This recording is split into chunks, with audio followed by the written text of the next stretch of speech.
Remember when you used to buy DVDs for $20 a piece? Now that very same DVD is somewhere in a landfill next to a rotten piece of cheese. But you know Grimerica has way more longevity than a piece of shit DVD. So, donate to Grimerica. It'll feel real good. Donate to Grimerica. All will be right with the world. Donate to Grimerica. It'll feel real good. Donate to Grimerica. All will be right with the universe.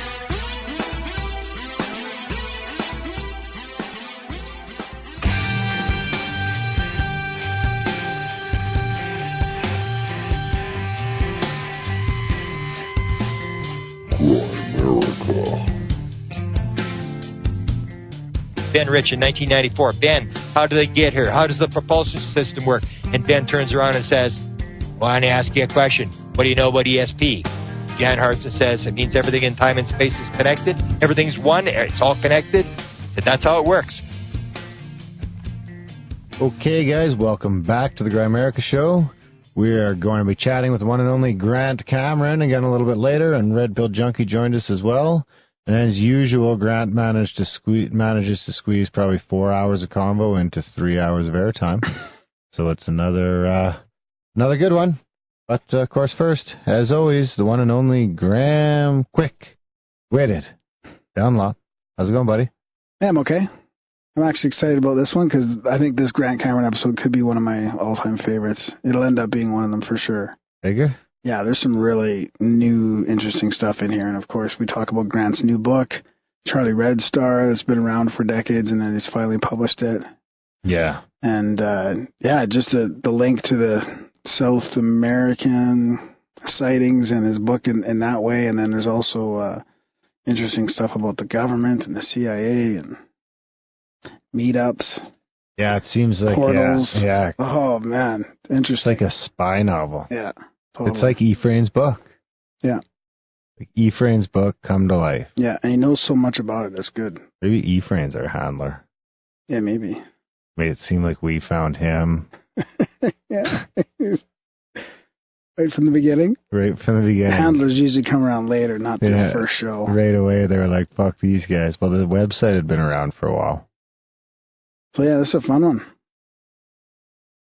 Absolutely. It's a good one. What's you were going to say something about you could put it on 3/4 speed or something? Well, yeah, you could put it on 3/4 speed. It would probably... Sometimes Grant's a little fast for some people. Even me, I have trouble keeping up. Really? Especially like Red. Imagine Red. How Red has trouble keeping up for sure. You mentioned it. So Red, put it on 3/4 speed, and it comes across like I'm talking right now on 3/4 speed. I checked his last episode that we had him on 3/4 speed, and he sounds about like my speed. Oh, was that on 3/4 speed when you check it out? Yeah, that was okay. that was on that was already on 3/4. 3/4. Yeah. Oh, okay. Yeah, that sounded very normal. Yes. So, just a little tip, Grant Cameron tip. I don't know. I keep up with them fine. I like the fast talkers. Do you? Yeah. I bet you do. And the fast walkers. Yeah, I bet that too. So, do you want to talk about... Wait it. Do you want to talk about fast walkers, or do you want to get into support or UFO quote? It's a UFO-centric episode, so... Jump right into it.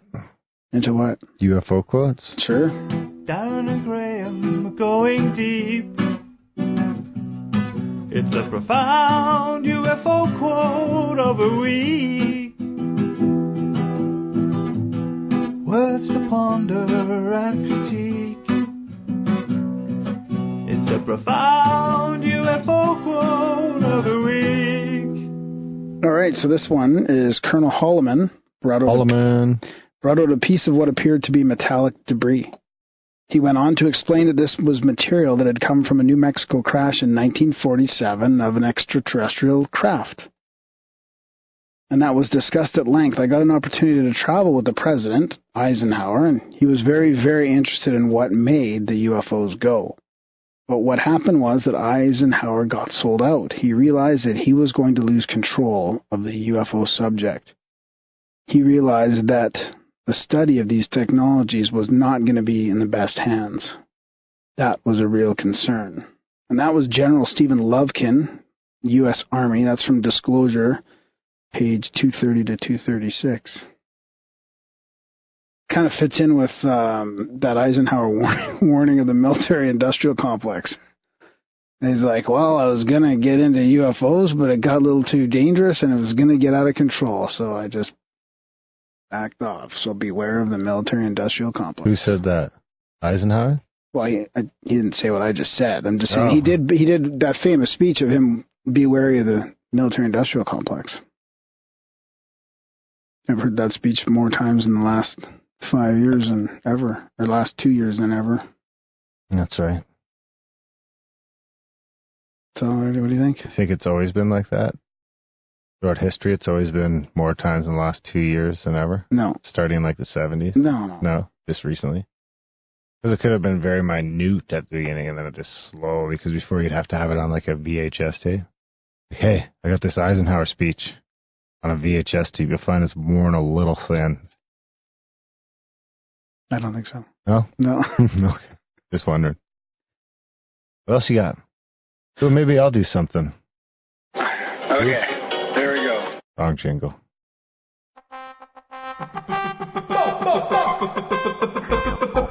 Bingo, bango, social media jingle. Don't forget to rate, comment, and or subscribe to the Grimerica newsletter. Bingo, bango, social media jingle. Don't forget to rate, comment, and or subscribe to the Grimerica. So we'll go to the YouTubes. All right. Oh, the Troll Haven.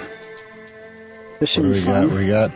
I don't like how he is acting all scared and like he will be threatened, but he doesn't even say what the hell any of this means or does. Who's this now? That's on Ed Nightingale. Did you read any of these ahead of time, or did you No. just totally wing it? Okay, we'll skip that one. Seems like bad grammar. Number 242 from our one and only Felix Ortega, who's currently kicked out of the chats and refuses to come back. Really? Yeah. No. He's being stubborn. Have you alienated Felix? He sent me a note, and he's like, here's a note for old time. Here's a jingle for old time's sake. No, come on, really? He's not in the chats? Everybody misses I kicked him out. Sure. I know. I kicked him out because he was making memes of me with a picture of me. Huh. I kick people out on a daily basis. You might as well talk to... You're welcome to just come back. If I kick you out, you can come right back. I just like kicking people out. It's fun. It makes me feel tough. So he says, bless up, Darren and Graham. We got from Baron von Taco Cat, war is super gay. So please share that thing that exists in longhand as promised at the 5640 mark. What's that? Jeez, I don't know what episode you're talking about. The last episode. The last episode? Oh, the longhand. Oh, the symbol from Alice in Wonderland, maybe? Oh, it's on the show note. It's on the art. Yeah, or it's in the show notes probably. Is it that? Is it a? It's in the art. Is it a code? Not like put a it in the code? No, it's the fucking thing from that we've seen on TV probably. Yeah, it's in the on the TV. It's in the episode art. Yeah, it's a little semicolon thing there. And a broken cross. For America, sure, nice. I don't usually. Oh no, that's spam. Coop says, "Peace, guys." We got. My guess is that the Men in Black has already visited your altar, and you will find it empty someday. That was on the Shakespearean mathematics. Oh, you think so? Yeah. Oh, probably, eh? Episode 240. Silverstein needs his head pulled off his body. Ouch. The Dakashido. I'm done taking shots at you guys. Now I will take shots in your honor. I don't know what that means. Sounds kind of sexual. What do we got here? Graham, you can watch Dr. Judy Wood. Yes, we're well aware of Dr. Judy Wood. Great intro, guys. Adds to the magic that is Grimerica. Looking forward to hearing your Jacques Vallée interview. Nice. Okay, I'll cut it off there. Well, thanks, everybody, for balancing out the trolls on YouTube. But there's still plenty of trolls. I skipped over them this week.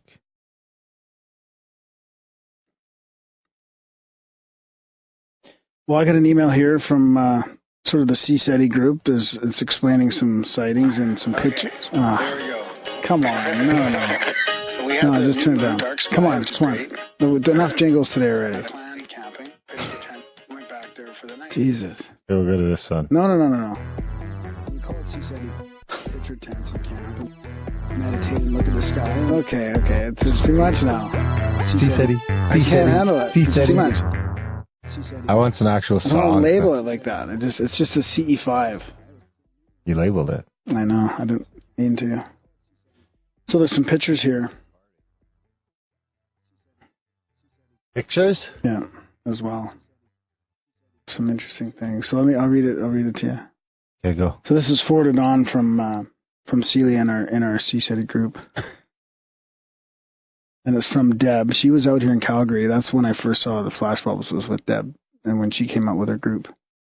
So she says, this is a report and photos from CSETI training in Tucson, Arizona. This is May 23rd to 29th, 2017.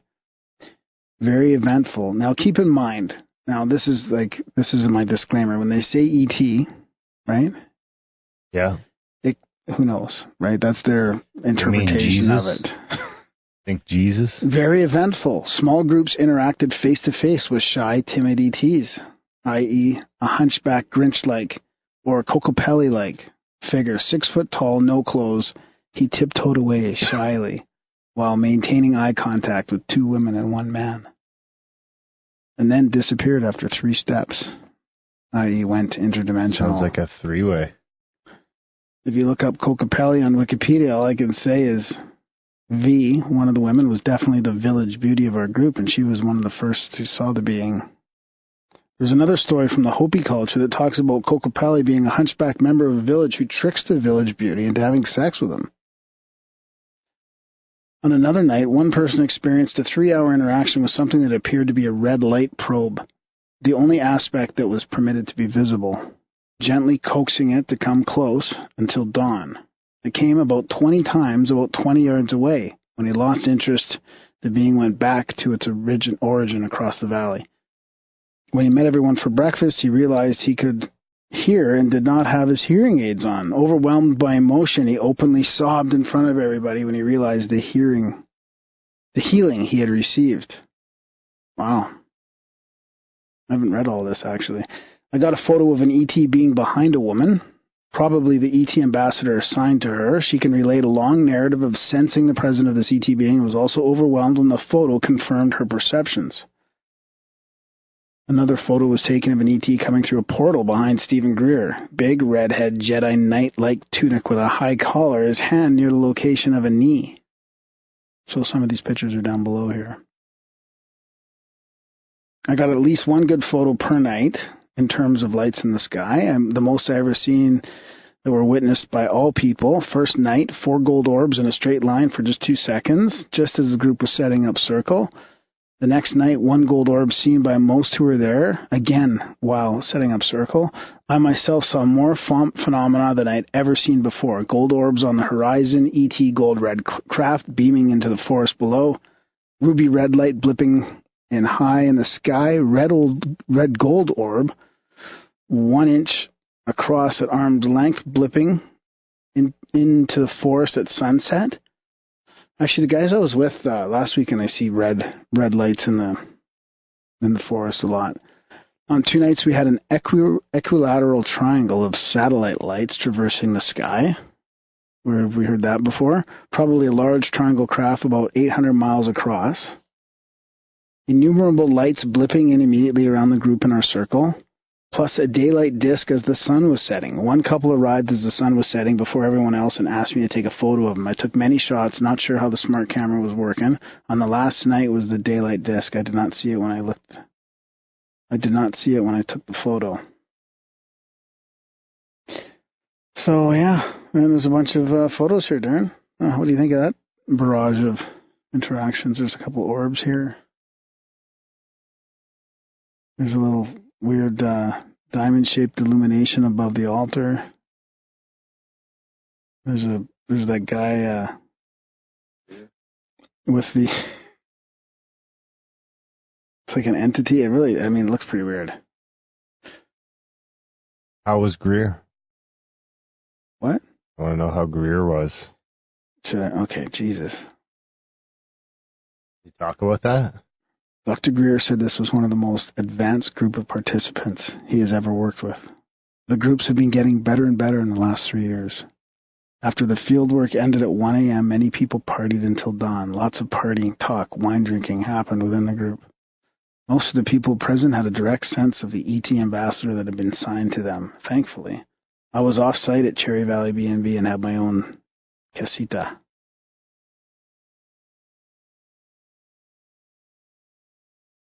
So it sounds like got culty.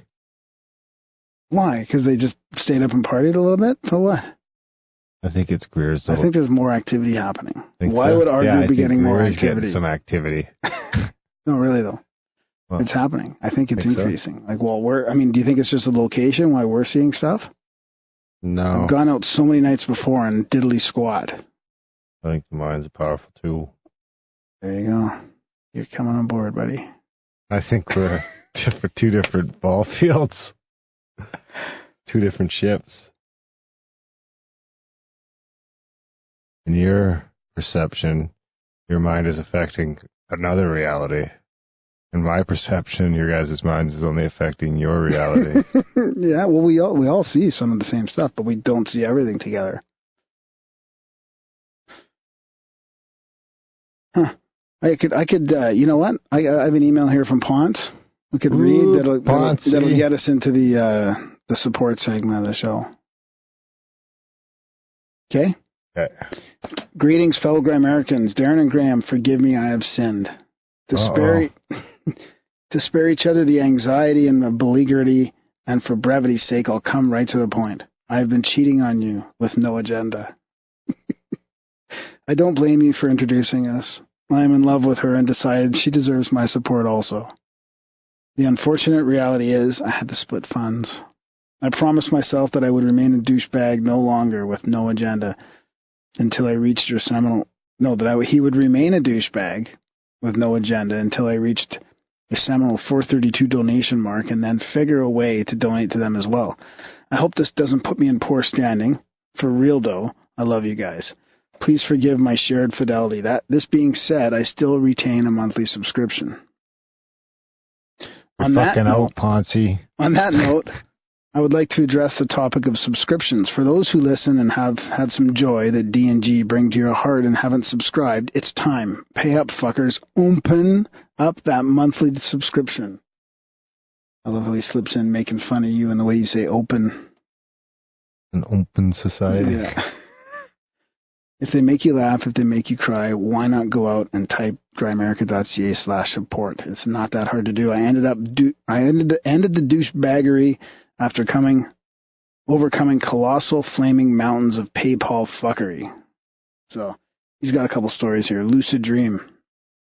We started out in a typical dream sequence where I was with some friends at a small airfield. We were watching a line of small private aircraft take off. I then find myself riding in the back seat of some car with the same friends. We were chatting about nothing in particular when I look out to the right window and there's something running in the field adjacent to us. What is that, I wonder? Is that a bear running towards us? No, its feet are all wrong. A seal? No, it's got only two. It's coming near. It's a crow. It looks large and looming as I see it through the car window, but something wasn't right. The crow had an overly large human-like eye with its golden iris, and it was staring at me. One of Odin's ravens? The crow hits the car window, but it doesn't careen into the window, merely pecks it, like one could envision a bird pecking at a seed or a shell.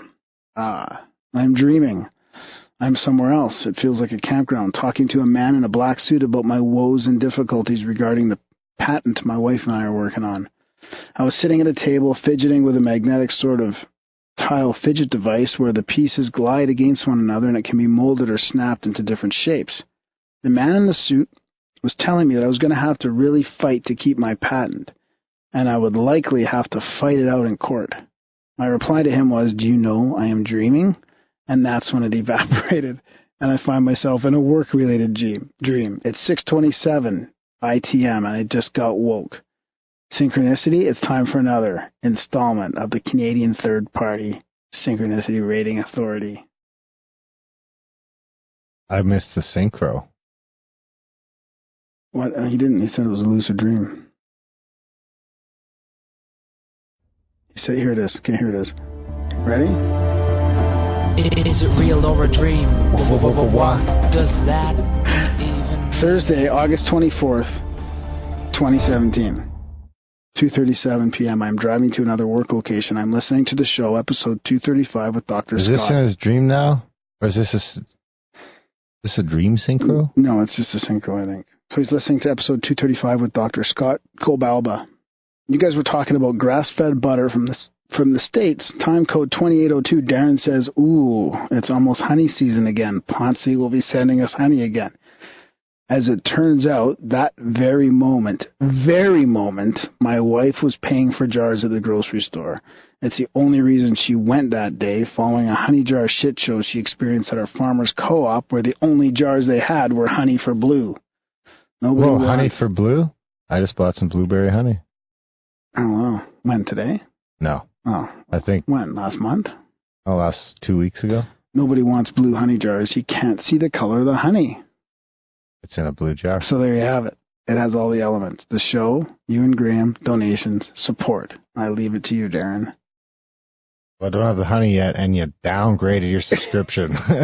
But I'll still give you a 7.42. Because we love you. Yeah, and we've been, we're trying to get those no agenda guys on here as well. We, they did say they were coming on, but it doesn't hurt to get a little bit of listener push their way. Yeah, when you donate to them, mention us. Yeah. Especially if you donate more than $200, then they'll mention the show, and then we'll get some new listeners, maybe. Yeah. So thanks for the note, Ponce. And thanks for donating. Oh, so you want to talk about that? If they make you cry, if they blow your mind, why not go online to grimerica.ca/support? So yeah, thanks, Ponce. You got to the 432. It's our big marker. Most people never get there. Check out grimerica.ca/support, guys. Of course, the 432 mark, and Ponce's open to that now if he does so choose, is that you can come on the show. You pick somebody, we'll try and get them on. They come on, and you do the interview with us. You get to interview them. Yeah. So Ponce can do that now, and anyone else who gets to that magical 432 number. There's only a couple people that have ever got there, like 2. And one of them gave us a computer. Yeah. So yeah, check that out, guys. Check out grimerica.ca/support if you can. There's monthlies there, anywhere from $1 a month to $30 a month. We call it value for value. If you find the show gives you some value, some entertainment, keeps you, makes you laugh, makes you cry, sign up for a monthly and send some value back our way. You say $1 a month only works out to like 20-25 cents a show.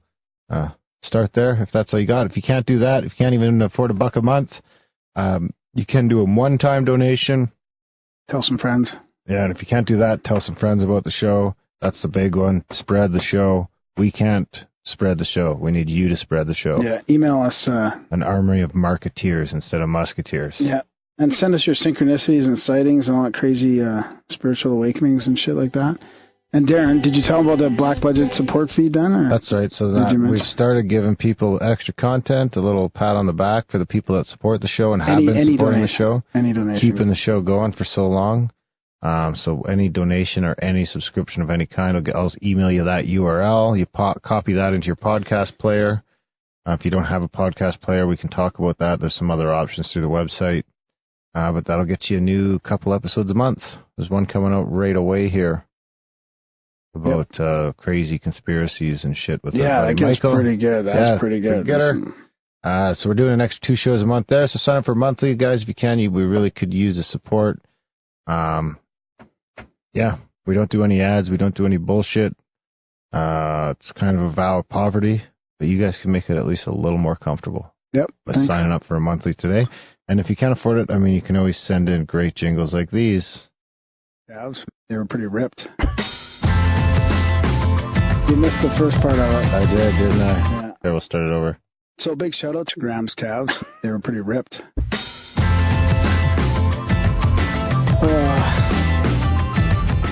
And that counts as support. So how does somebody put that together? They fucking slice and dice my voice. People slice and dice. That's unreal. And the people have found your Mars One application, so who knows what's coming next. No one ever does it to me. Sometimes they'll sneak me in as a little accoutrement, but I want to hear a Graham rap song. No, that's okay. Yeah. So yeah, all the notes, all the stuff you can do is in the show notes as well, and the chats are there, perpetual. You could ever need to know about the show. Okay. And the show notes. Okay, that's good. The chats, yeah, check out the chat. Grimerica.ca/chats. Felix is currently kicked out, but he'll be back. They all come back.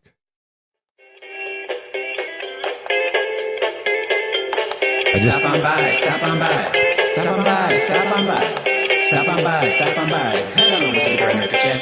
Yoo-hoo! I updated the jingle board finally, so I have all the jingles at my Good for you. At my hands. It's good for me, bad for you. Anything else? That's it, eh? That's good. We'll already be at 3.5 hours. Yeah, it's good. Enjoy this chat with. Yeah, guys, enjoy the chat with Grant Cameron. This should put us at like 9 or 10 hours of Grant Cameron. Yeah. This is the best one, though. The best one. This is the best one yet. Enjoy the chat.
He's one of our favorite past guests, and one of my favorite ufologists, a world-renowned expert on presidents and UFOs, the Canadian government and UFOs.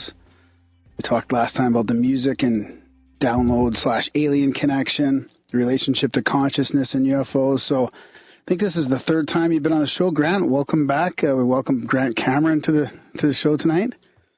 Well, thanks for having me on. I appreciate it. Yeah, and we've also got Red Pill Junkie here to join us as well. Thanks for coming, Red.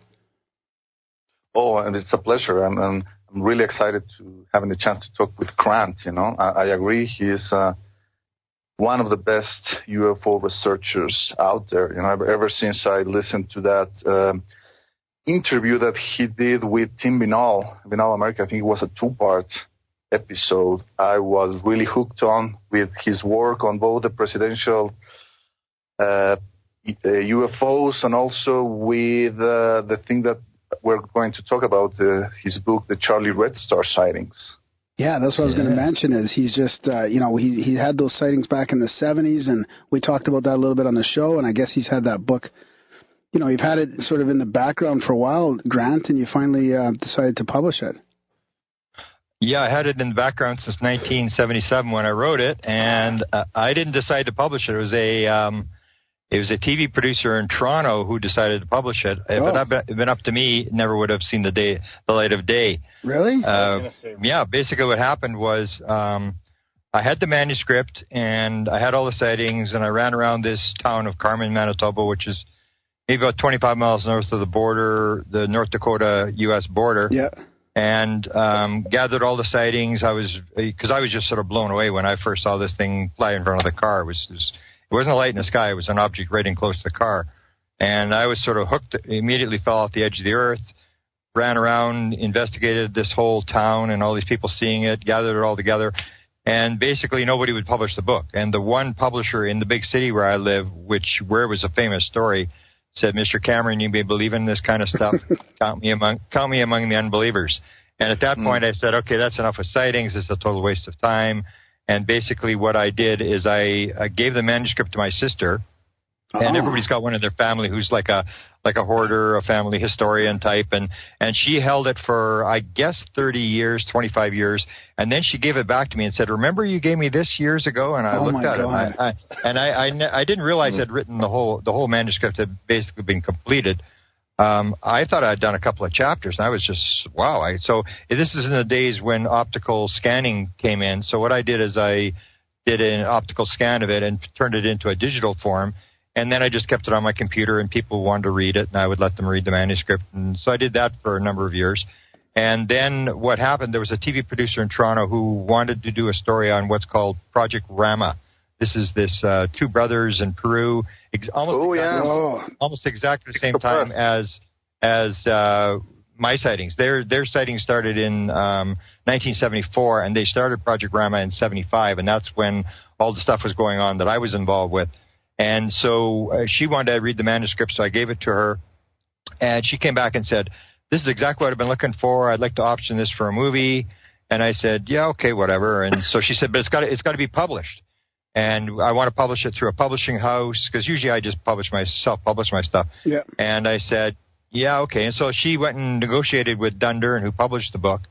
And I looked at the contract, and I was just horrified with this contract. And there was a number of clauses that bothered me, but the main one said that they get every book that I write in the future. I have to offer to them before I can offer to anybody else. Wow. And they get to pay me this, low rate that they pay authors. And I thought, well, this is crazy. I'm going for this. I don't mind the pay thing, but I'm not going to sign into giving all my children away. And so I basically let the contract lapse, and then this girl came back to me, and the option was still going on. She said, "Well, what happened?" And I said, "Well, I wasn't happy with the contract, and I basically let it lapse." And so then she sort of talked me back into it again and said, "We got to get this published." And so she actually went back a second time and negotiated a second time with the company, who basically probably was pretty upset with me that I didn't go with the first option. And she negotiated it, and then I felt, well, this time I better play nice and not, pull out. And so I let the book go through, and it did have some advantages in that if I had published it in the 1970s, it never would have had the nuclear connection, because that was something I added later on. And the other thing that changed from the 70s to now is I started to think that a lot of what happened in the 70s wasn't as random as I thought it was, that there was a lot of things that seemed to be kind of weird, that, this happened and then this happened and this happened. And so those are the things that changed. And so the book is out, and it's pretty popular, because that's what I've sort of found. I've written, I think, 6 books or 7 books, I'm not sure. But this one seems to be the most popular, because a lot of people simply just want stories. They just want to hear a story. They want to hear about somebody seeing something. And that's basically what the story is, except for the nuclear connection discussion at the end. It's basically just this person saw this, and this person saw that, and this person saw a Sasquatch, and this person saw, something on the ground, and aliens, and all this kind of stuff. And so people really like that kind of stuff. So I guess it did work out in the end that it's out, and it did go through a publishing company, which sort of gives you a little bit of how the game is actually played. In that they made me do a lot of things that I usually don't do with my other books, because I'm not really a promoter. I really don't try to push my books or anything like that. And when you're dealing with a publishing company, it's all about promotion. It's all about, selling the book. And so they sort of forced me to do a lot of things that I'd never done before, which is actually a good thing. Like social media, like Instagram and stuff like that? I know we follow each other there. And I've been every day. Yeah, every day I get a thing. Have you done to set up this, set up that? And they need a list of all the podcasts that I've been on. I'm thinking, well, my goodness, I've never copied that down. And when I put it down, there was, like 100 people or 100 podcasts I've been on. And I'm thinking, well, I should have done this a long time ago. Because now if I ever have a book, I can just sort of send it to all the podcasts with one email and just let people know it's out. But I didn't. I just sort of let things be as they may in past things. And they're a lot more regimented. They know exactly how to promote a book and how to push it. And they actually gave me a U.S. publicist, which was kind of nice. They did the publishing in Canada and then U.S. publishing. So this time I did a lot of interviews with like morning talk shows where, it's like a 7-minute interview on a morning talk show for some radio station somewhere in the United States. Those are kind of first time I've sort of done those interviews, and I actually ran into, 1 or 2 guys that were actually kind of skeptical, which on the podcast you really don't run into, but when you do these morning talk shows, you get guys that want to argue with you about this or that, which sort of makes you think things over and come up with answers to things that you never thought about before. Oh, that's good. Yeah. I mean, it must be different for you having to, explain it a little bit more deeper to somebody that doesn't really get it. Although in these things you only have 7 minutes, which to me 7 minutes is like 2 seconds. I mean, I'm notorious for being able to talk until people fall over. Yeah, but you probably get the most words in 7 minutes than anybody. You got to get your story across in 7 minutes. So you're trying to figure out, what am I going to tell them and what all the good stuff I got to leave out. Yeah. What can you give us your 7 minute spiel? The 7 minute spiel is basically, I went out. I had no interest in UFOs whatsoever. I had been interested in near-death experiences. I'd done a paper in the local hospitals here, gone to all the different hospitals, talked to the chaplains about all the weird things that happen around death, and I had produced this big paper. And I was interested in Edgar Cayce, but in terms of extraterrestrials, I don't think I'd ever thought about UFOs or extraterrestrials or anything like that. The only reason I went to this small town called Carmen, Manitoba, where it was sort of the focus. There was towns around it who were affected, but Carmen was the big town where they sort of named it Charlie Red Star, and it was sort of there all the time. And was the fact that I went out to see what everybody was looking at. That's all I was interested in, and we didn't go for 3 months. And then one of these things that now looks like it maybe didn't happen accidentally was a local TV station got this thing on the ground. They actually captured this thing jumping off the ground, and it became a viral film. They did a documentary which is about 8 minutes long, and they showed this thing frame by frame as this thing's jumping off the ground. And what happened was the TV crew had seen it the night before, and they weren't able to film it. And so they went back to the producer at CKY TV, which is where this station was, and they told the assistant news producer that they wanted to go out again the next night, and they think they could capture this thing. And he said, this is absolute nonsense. Nobody's going out. This is all garbage, and anybody who wants to go out can go out on their own time. So they took this crew of reporters, and they didn't have a cameraman, so they used the film editor in the camera room to run the film, to shoot the camera. And they had this thing on the ground, and there was about 10 people, a bunch of pilots and stuff, and they had 2 cars. One went north of it, one went south of it on sort of adjoining roads. And the one on the north side came across, and this thing was sitting in the field, and it was 50 feet high, blood red, sitting on a 45-degree angle like a drive-in movie screen. And they just couldn't believe it. And it wasn't touching the ground; it was hovering above the ground. And behind a row of trees, like a windrow of trees that had been grown by the farmer. And so they were taking their bearings as to where they were, because they're in the middle of nowhere. And then the guy at the other end of the road with the camera, he's 8 1/4 miles away, because the next day they went in and got the radiation readings on the ground where this thing had been sitting. So they knew exactly where it was. And he said he could see this thing, it would glow up, and it would glow back down, glow up. And he said, next time this thing glows up, I'm going to shoot it, because we got to get something on camera. And so as he pushes the trigger, it was almost like a UFO said, are you ready to shoot? And as he pushes the trigger, this thing jumps in the air, and it was 3 frames of film. So in the first frame, it's sitting on the bottom. Second frame is what I call a flash frame. I heard now some people are saying, like a lens flare, but I don't think it's a lens flare. You could see the entire horizon and these 2 big humps of light on either side of this object. And in the third frame, and you got to remember it's 8 1/4 miles away. In the third frame, this thing's at the top of the frame. So one of the estimates was that in 3 frames of film, it had gone 5,000 feet in the air.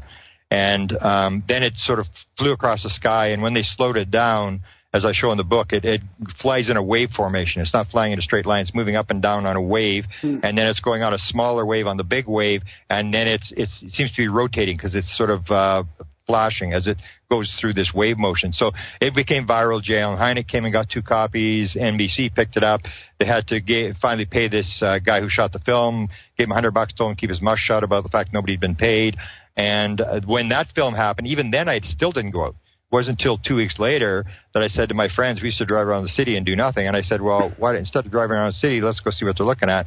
Went out there, we drove into town, out of town, for an hour, looking at all this different stuff in the sky. What's everybody looking at? Whatever it is, isn't very amazing, whatever. My friend said, we'll drive into town one more time. We don't see anything. Let's go home. I said, fantastic. This has been a total waste of time.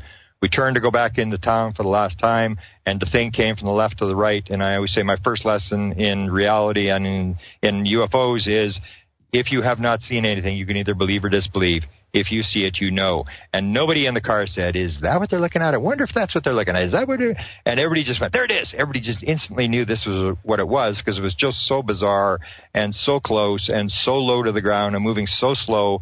And I was just, I just sort of fell off the edge of the earth, and I grabbed all my friends, dragged them out 2 nights later, and they all took after an hour, they all took off saying, you know, Cameron, it's a waste of time. We're going back home. I still remember their last words were, we're going back to Winnipeg for pizza. And I was like, well, off they went, you know. And there was 28 people on this back road. There was people all over the place trying to see this thing. The road we were on had 28 people. There was only 8 left when it finally came. And I remember as this thing started as a flashing light. It was jumping around in the sky, flashing. And there was some kids that I'd taken, young kids that were sitting in the field. And they said, is that what it is? And I'm looking, I'm going, well, I guess so. It didn't look like what I'd seen the first night. And it was jumping around. I remember the guy, and there was the car beside us. There was a guy that had a motor drive when they first came out on cameras to advance the 35 millimeter film automatically. And I can still remember this click, click, click, as he's unloading the camera as this thing is coming towards us. And there was a girl in their car who could not see it because it was moving around, jumping around the sky. She couldn't see it. She was crying. People were yelling, swearing. It was like when I was at the Eclipse last month. It was that kind of thing where people are cheering, and it's just like a football game. And as it got closer, then it turned into this object I'd seen the first night, and it was coming right at us the second night. Down low, very, very slow, maybe a half mile away. It's hard to tell at night how far it is away, but fairly close, and then made this turn and made its turn around to go around the north side of town. And then I said, well, why is nobody investigating this? This is like the biggest story I've ever seen come down the pike. So I was at university. I basically said, okay, now I know what I'm going to do. Forget this university nonsense. And I still took courses, but I wasn't interested. I couldn't figure out in university, what the heck are you going to do with all this garbage I was learning, like calculus and stuff? I'm thinking, like, how the heck do you make money out of this nonsense? This is like stupid stuff. And so then to me, it was like, this is, I was hooked. And I basically went around to all these different people, and I documented the story, and I put it out, and then nobody would publish it.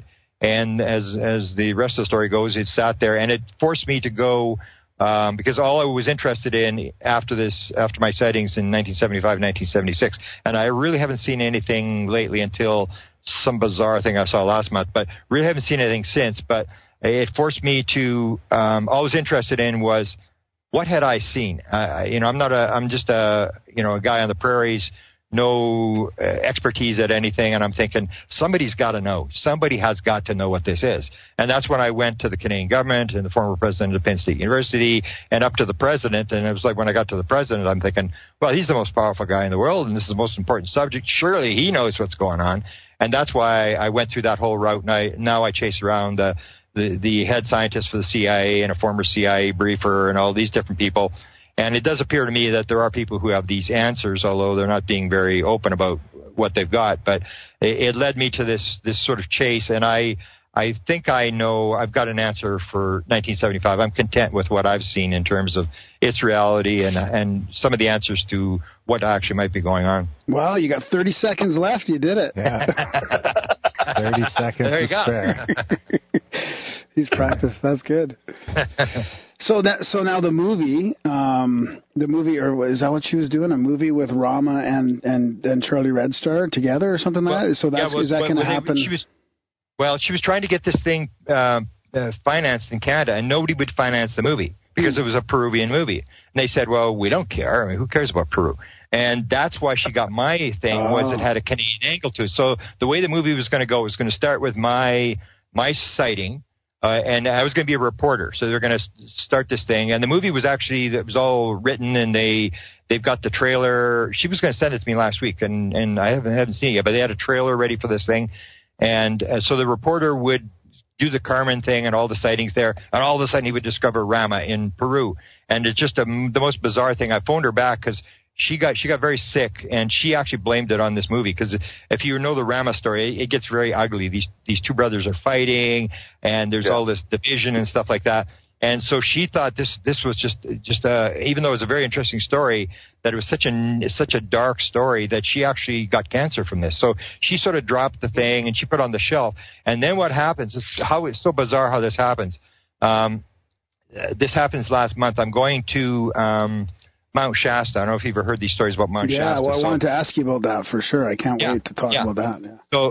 So basically what happens is, and this shows you how, is this chance or, because what happens is I've got a girl out of L.A. who helps me edit stuff, and she loads the books for me and stuff like that, and does a lot of stuff. And time I've asked her to do something, she's done it. And she's originally from Colombia, and all these people who show up at Mount Shasta are from Latin America, Central America. It's all basically Spanish people. And there's like 5 people who can't speak Spanish, and I was one of them there. And so I really had no interest. It was like a meditation for world peace. And I think, well, okay, Katarina's helped me. So I said, yeah, I'm not really interested in Katarina, but I'll come support you. I'll come to Mount Shasta, and we'll do this meditation for world peace and all this kind of stuff. And it's kind of a neat trip. So down we go. And I'm traveling down to the United States, and I get my second message from an alien. This is the only second time I had a message from an alien. The first time, it turned into a book. So I figured, you got to pay attention to this. I'm driving across the Nevada desert, we're going to stop in Reno for the night. I've got a girl with me from Winnipeg. She's traveling down with me, and she's more interested in the meditation thing than I was, but she was with me, and her cell phone rings. And so on the phone is my friend Katarina, and Katarina says, I've got a message from Paula Harris to give to Grant Cameron, and it comes from Ricardo Gonzalez. Now, he's the guy who's running the event that we were at. He's a contactee from Peru, now lives in Argentina, and has had sightings since he was 7 years old, and has this claim that he's had interactions with an alien by the name of Antarel. And Antarel, strangely enough, happens to be from the same planet as the Rama people. It's the planet Apu. So this message comes in, and it says this is a message from Antarel to Ricardo to Paula Harris, and she's to give it to Grant Cameron. The message is Antarel knows Grant Cameron's coming to the mountain, and there will be a planned, I never remember what the word is, a planned encounter, a planned event Saturday night. There's a specific term they use. So, but I knew from CE5? Past history. So it's sort of like a CE, but theirs are a little more dramatic than CE5s, and this leads to I'm always trying to get out of the UFO field. It's so dark and so negative. I'm always trying to get out. And now I'm dragged back in. It looks like I'm going to do a book on this. But what these events. And the first one 2012, there was Ricardo was there, and he had a direct encounter with his Antarel, a face-to-face encounter with his Antarel. 2013, they invite Salah there. And there's this flyby thing. Same thing as me. Salah gets the message beforehand that they know he's coming to the mountain, and they do this flyby. And I actually interviewed Salah last week and said, this happened to me. Okay, tell me what happened to you. And he told me the whole story of what happened to him. And then 2014 was the big one. This is my friend Paula Harris, who runs the big conference in Laughlin, Nevada every year in November. So I've known Paula for years, and in 2014 I was at her conference, and I hear that she has this encounter with this Antarel in the forest, and that she actually sees this thing. And I'm going, you saw an alien? Are you kidding me? And she said, yeah. And she was describing this whole incident about what was happening, and she was freaking out. And they're into this they call it a Zendra. The CIA seems to be wanting to call it a portal, but they call it a Zendra, and it sort of forms this bubble. And there's this sort of mist coming off the ground, and she gets picked, and and again, she gets the message beforehand that they know she's coming to the mountain, and there's going to be this planned encounter on Saturday night. And so she's holding hands with these 2 women, and she's telling me the story. I come there, and they say, do not let go of the hands until you cross the Zendra, across this sort of this fog coming off the ground. So they go through, and she's telling me the story. It was the scariest moment of my life when I had to actually let go of these women's hand. And suddenly she says there's this 9-foot-tall being standing at the tree, and there's a being beside this being, and she's describing this whole thing. And I'm going, you actually saw this? And I was just I couldn't believe this. And I said, you got to talk about this. And she said, I don't want to be the center of attention. I said, but you're a major person. You got to tell this story of what you saw. So she goes public, and she tells the story. 2015, it happens again, but I don't think she's ever really publicized the 2015 thing. And that one had 9 witnesses. And there was that one that had the 3 beings, and they were more like holograms. You could actually see through the beings. You could see the trees behind them. And it's in the same area on Mount Shasta where they're taken out of this. They have a big group, say maybe 130 people meditating and stuff, and then they'll pull 5 or 6 people to go into the Zendra. So she gets picked for a second year, and there's these little beings peeking out behind the trees, and I'm just floored with this whole story. And actually, when I was at Mount Shasta last month, and I got this all on film, I interviewed, I have met 6 of the witnesses, and I filmed a good portion of film with 4 of the witnesses. And basically, they're all telling the same story. This 9-foot-high being, he puts his hand out to say, stop, don't come any closer. But he's got this sort of a thing on his chest, and there's these sparks coming off. And every witness is describing the same thing. So, of course, I'm kind of excited once I get this message that Antarell knows I'm coming to the forest. And I knew I'd had this experience before where I got a message from an alien that turned into the music book, which still hasn't been published. But so I figure, okay, maybe I'm going to get to actually meet an alien here. This is kind of exciting. And even though I would rather have had some of the girls that sort of dragged me into this thing to go through the thing, I figured, well, there may be some prearranged deal. I've got to do this. So I do the fasting, I do all that kind of stuff, and I play the game, and I go through this whole thing. And then what happens is that there's 2 people that get a message. Ricardo gets it, and there's a PhD psychologist that I met there and talked to for a while during the day when this event happened, and she got a message. And she's from, I think, Venezuela, and she was there, and they both got the message, 9:33, this event would occur. And so we're sitting there, and it's like freezing cold, and I got a sleeping bag, and I'm going, oh, this is horrible. This is like I come from the coldest major city in the world, and I'm going, this is colder than where I live, because you're not moving. You're just sitting there, and people are meditating, and they're doing whatever and trying to bring this thing in or whatever. So we're sitting there, all of a sudden there's this flash. Somebody's got there's a couple objects before that. There's 3 objects before that, but people were flashing at it and looking, and one was kind of an orb-type object that was pretty bright and pretty clear, but nobody really paid attention. Suddenly there's this flash, and people are shooting this laser up above me, and I look up, and this thing is a strange thing. It was right above my head. Like I had to look back so far that I thought I was going to flip the chair over. And I looked up, and the first thing that came into my mind is, this is not going to be good, because this thing actually looked like it was right above me. And I'm thinking, it can't be above me. It's got to be above the group, this 130 people. It can't be. It's got to be above the group. And yet I'm thinking, no, it looks like it's right above me. And what it was like, I describe it like more than a flash. It was more like when you watch fireworks, when you see the thing go up in the sky, you don't see anything, all of a sudden it explodes in the sky. It was like that. It was like this sort of explosion of a flash. And I saw the thing is, when it's happening, you don't really realize this is the event. And so when it was happening, I looked up, and I saw they were beaming above me, and I looked up, and then there was this flash, and then I'm looking so very closely. I'm looking. Where's the object? And I'm looking where the flash had come from. I could see no object, and then there was a second flash, and it was exactly in the same spot. It wasn't moving. It was in the same spot. And so then I put my head down, because I was afraid I was going to flip the chair over, and I looked down, and then there was this giant chair. I guess there was this giant flash, which was sort of blue, and people were really excited, and then I looked up again. So I saw about 4 of these 8 flashes, and they took place over, I thought it was 15 seconds, but most people thought it was 30 seconds to a minute that this thing took place. And every time it was right above my head. It was in the same spot all the time. And I'm thinking, like, this is kind of weird, but it wasn't what I was hoping for, that's for sure. And then I'm thinking, oh no, this is, when I go public with this is going to be like, this is really going to cause, because everybody's going to say satellite. They're going to say, these special satellites that flash and stuff. And so I really haven't written it up, but I've spent a lot of time doing the satellite thing. And this was an hour and 31 minutes after sunset. And I'm pretty determined that all the satellites were in the shadow of the Earth at that time. And I looked up these special satellites that flash. I can't remember Iridium, yeah. And there's actually a chart. So I actually got the chart for that date, and there was no iridium flash at that point, because it's like a very predictable thing. It can tell you exactly what part of the sky the flash is going to take place.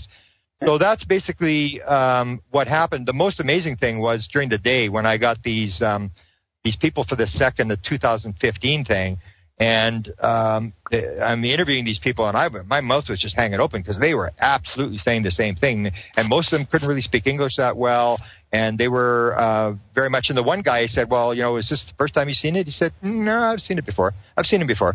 And I said, "Well, how many times have you seen this guy?" He said, "No, about 5 times, maybe more." And I said, "Well, what do you mean?" And he follows this guy does these things all over the world, so he sort of follows this guy around. So he's seen a few of these. And that really amazed me. And then when I'm coming down the mountain, after filming these people during the day, this is the day of this event at night. I'm coming down the hill, and this is where I got the idea. Oh, I got to do a book on this, because I'm coming down the hill, and I had spoken for a second in front of this group or whatever about the fact I was there and all this sort of stuff. And there's this woman stops me and says, "Oh, thanks for what you said." And I had a weird experience. I got the camera with me. I said, "You got a weird experience?" And she said, "Yeah." I said, "Can I film it?" And she said, "You'd film it?" I said, "Yeah." Here, stand there. You tell me your story. And she says, "I'm from Mexico, and in 2016, this is the 1 year that's missing, where nothing happened." She says, 2016, I suddenly get these coordinates in my head. And I'm trying to figure out what these coordinates are, and I put them down, and I look them up, and it's Mount Shasta. And I'm trying to figure out what's going on at Mount Shasta. And she finally figures out that there's an event, this meditation event. So she goes to the event. And, everybody always reports, they see stuff in the sky, but there was really nothing major.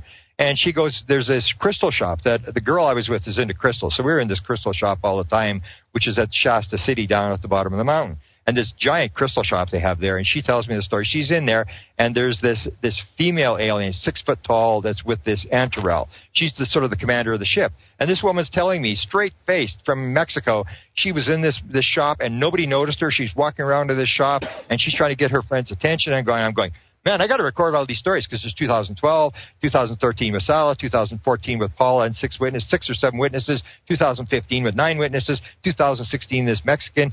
And then I find out in 2017 I have the event, and this is a strange tie into this Rama thing. It's the same planet where this alien's supposed to be from. And then I suddenly find out there's this meditation group across the road. And people are saying, "Oh, the guy shouldn't be here. It's an English group, and this guy's he's got an ego and all this sort of stuff." And I'm, "Well, who's this guy? Who's this guy?" Don't tell and me. He's across the road. We can actually see, and it's this Enrique Venezuela or whatever his last name is. I can't remember how to pronounce it. But so I said, "Okay, I'm game." So I contact the guy after the event, and I said, "We were across the road. Did you guys see anything on your side of the road?" And he sends me this 31-minute tape of what happened on the other side of the road. And it was just like, it was way better than what we had. I mean, they had this lights in the bush, and they had the flash on camera, and they had the orb. I'm pretty sure it was the same orb that we saw. And it went right over them. And the guys got it on camera, and they're filming this thing as it goes over their head. And I'm thinking, wow. And then I've talked to Michael Sella. I'm doing 2013 with Michael Sella. And he said, "Oh, we were with Good. Had his group up there, and there's 200 people on the south side of the mountain." And he tells me this bizarre story that happened the same day on Saturday morning. Saturday night was the event at Shasta when this flashing thing took place. And he's telling me this bizarre story, him and this guy in the bush on Saturday morning with this curtain of light, where they walked through this curtain of light, and you could actually see the sort of particles. And it was just, he described this very bizarre thing. I'm thinking, like, wow, whatever all this stuff means, this is just bizarre to string all these stories together. And now I've since found out there's 2 more Rama groups who are on the mountain. So I have to track these other 2 Rama groups. So it's kind of weird how full circle comes, where because of the Rama group, my book got published. And now suddenly I'm dragged into the Rama group, which I had no interest whatsoever. She sent me the script. I never read the script. I could care less about Rama and all this sort of stuff. And it's not I got anything against experiencers, because when I first did left the Charlie Red Star thing, I went and did the Canadian government. And most people may not know, the guy who ran the Canadian government program from 50 to 54 was a contactee. He was a straight-out contactee. Was in contact with an alien by the name of Alpha, and they were going to land this thing at a base in Canada. Paul Hellier's actually talked about this in '67 when he was defense minister, the fact that he was opening a UFO landing base. It's sort of a tourist attraction thing. He said, this isn't the first time we've done this. We actually opened Suffield in 1954. Suffield, I knew it. I was just talking to these guys about that. Yeah, that's where I remember hearing it from. Yeah. That's just close to, it's not too far from Calgary, really. 3 or 4 hours. Yeah. And it was a top secret army base where they did nerve gas testing during World War II and stuff like this. And it has a flyover, because I talked to my father. My father was a pilot for the Department of Transport. And he said, "Oh, yeah, it's like Area 51. It's got a no-fly zone. You can't fly over it and all this kind of stuff." And so when I heard Paul Hellier, there was a researcher and this guy, maybe even not even alive anymore, in the 70s from Ottawa, and I were chasing around Hellier in the 1970s. This is long before he ever got involved. And we're trying to get out of him, like, where did you get this story from? Where did you get this 1954 story? Because we knew the story about this Wilbur Smith was going to land Alpha at this base. And that was my impression. So what happened is I went, and Wilbur Smith had died by then. So this is the 1970s, maybe 77, 78. I decided I'm going to go and interview Wilbur Smith's wife is still alive. So I go and interview her, and I give her the front page story it was all across Canada, on every front page of every newspaper, about the fact that the Canadians were going to land a UFO at a base. And I showed her the headline, and Paul Hale were making this speech, and I said, "Merle," I said, "can you tell me, did Wilbur have anything to do with this? And she reads the story, and she said, yeah, that was Wilbur. And I said, well, tell me what happened. She said, well, Wilbur believed he was in contact with this alien by the name of Alpha, and he was trying to convince the Canadian government that if they would quit trying to shoot these things down, he would land one, and they could interact with the being or whatever. And the Canadian government had gone along with this. And there was 3 different groups. There was the Department of Defense, there was the Canadian Parliament, the cabinet, the Prime Minister's cabinet, and there was the Royal Canadian Mounted Police, which is the big federal police force. And so they all agreed that, yes, they would allow this thing to land at Suffield without trying to shoot it down. And then Wilbur Smith wanted an agreement that they would allow it to take off after the meeting had taken place. And the Royal Canadian Mounted Police agreed, the Department of Defense agreed, but according to Wilbur Smith's wife, the Prime Minister they went to cabinet and they couldn't give 100% agreement that they would allow it to take off again. And so Wilbur said, okay, that's it. We're not going to land it. And he's the one that called it off. So when the Canadians put out the story, they said nothing ever landed, therefore UFOs don't exist. But when I went to Hellier, and I remember Hellier got very upset with me, he said that he had been told the story by a Royal Canadian Mounted Police guy who became the expert in the Department of Defense on UFOs. And that's where he got the story from. So I'm saying to him, and this other researcher in the 70s are saying, well, what's the guy's name? I mean, who is this guy? We want to track this thing down. And he said, I can't remember the guy's name. And then I guess I put on my website, I go like, I mean, who can believe that? Come on, you can't. He's a top expert on UFOs in the Department of Defense, and he can't remember the guy's name. Come on, give me a break. And then I met Hellier. It was funny. I met him at that X conference, and he says to me, he's a big, tall guy. I don't know if you've ever seen him. And he's real low voice. Mr. Cameron, I'd like to have breakfast with you tomorrow. And I said, oh, cool. Because my father used to fly him around. My father worked for the same Department of Transport. That Hellier had been Minister of Department of Transport. He had been the Deputy Prime Minister, which is basically like the Vice President of Canada. And he had been the Minister of Defense. So when he was at Transport, this is when all this stuff was happening. And so I said, oh, fine. And I go for breakfast, and he comes down. He's got all these UFO files under his arm. And his first words to me, Mr. Cameron, I may be many things, but one of them is the liar. And I go, holy shit, what did I say? And I'm suddenly think, it must be that comment about, who can believe that he forgot the guy's name. And so we sit down and we go through this whole thing, and he starts putting these files out, these Canadian government files. And I said, well, this stuff's all been released. I've seen all these files. This is the same thing as the Blue Book thing. It's like, it's the garbage files, letters to the Prime Minister, letters to the Department of Defense.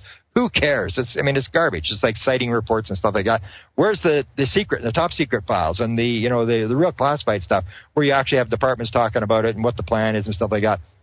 And so I had this sort of discussion and sort of made up, about this whole thing. And he said, I don't even remember giving this speech.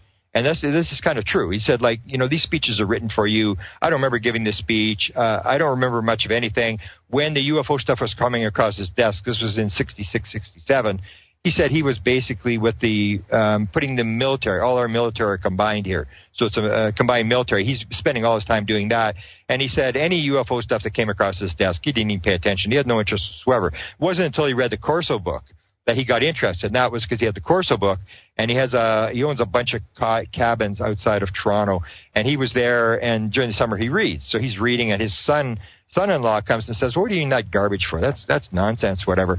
And then later on, his son comes back, and I guess his son had done some sort of contract work and had been in contact with his two-star general and asked the two-star general about this. And that's when he said, oh, yes, for real, get your father-in-law to phone me. And that's when Hellier phones this two-star general, and the general says to him, it's all real and more. And that's when Hellier sort of goes off the deep end and starts talking about UFOs. But basically, after that, he just basically repeats everything that everybody else is saying. He really doesn't have any first-hand knowledge, except for this story that 2 years ago that sort of gets to the crux of what's going on, where he tells this story in Brantford, Ontario. And I'm sitting right beside him, and he's asked, and the same thing happens to me, is people always ask me, because I do the U.S. president, they say, well, who's running things in Canada? Does the government know? And I always say, absolutely nothing. I know nothing, absolutely nothing. And that's why I say in the United States, the government is not covering up, because if they were to cover up, they would just shut up and quit talking about it. That's what Canada, Australia, Brazil, every country in the world has done. You just don't talk about it. And the story goes away. There is no story if you don't talk about it. In the United States, everybody's talking, CIA's leaking stuff, your documents leaking. There's all this stuff. It's basically a phenomenon that happens in the United States. So when Paul Hellier was asked, he said, they asked him, it was like a citizens hearing thing, except that they had a bunch of reporters asking questions instead of these ex-senators and congressmen. and they were asking questions. They asked him, well, who in the government would know, the Canadian government? And he's sort of guessing. He's going, well, probably the head of the Privy Council, and he's naming a couple of different things. But you could tell he really didn't know for sure. It was the old story. It's like, if you shut up, nobody's going to know what's going on. And then he suddenly, they come around for a second set of questions, and then he suddenly adds on. He says, there is one guy who definitely did know. And he mentions this, the guy he mentions is a guy who's dying of ALS, of Lou Gehrig's disease. And he gets a phone call from an Air Force guy, and the guy says, this guy is dying of ALS, and he's got to get something off his chest, and he's decided you are the guy he wants to talk to. And the guy's position was the head of emergency management in Canada. And that is basically, in the United States, the head of FEMA. And so Hellier doesn't phone him at first, and the Air Force guy phones him back. He says, he's about to go off the cliff. You better talk to him. So Hellier talks to this guy on the phone, and the guy basically confirms to him, yes, this thing's for real. I was brought to CIA. I had to sign my life away. I was given the briefing. This thing's for real. It's all for real. I was actually allowed to go to Area 51, and I was actually allowed to go inside a craft. So he tells Paul Hellier this story, and that when he said that, it just all the bells went off in my head because if you look in the United States, I don't know how far you follow Stephen Greer's witness. He had one who was, had some questionable stuff he said, but this was this Lovkin.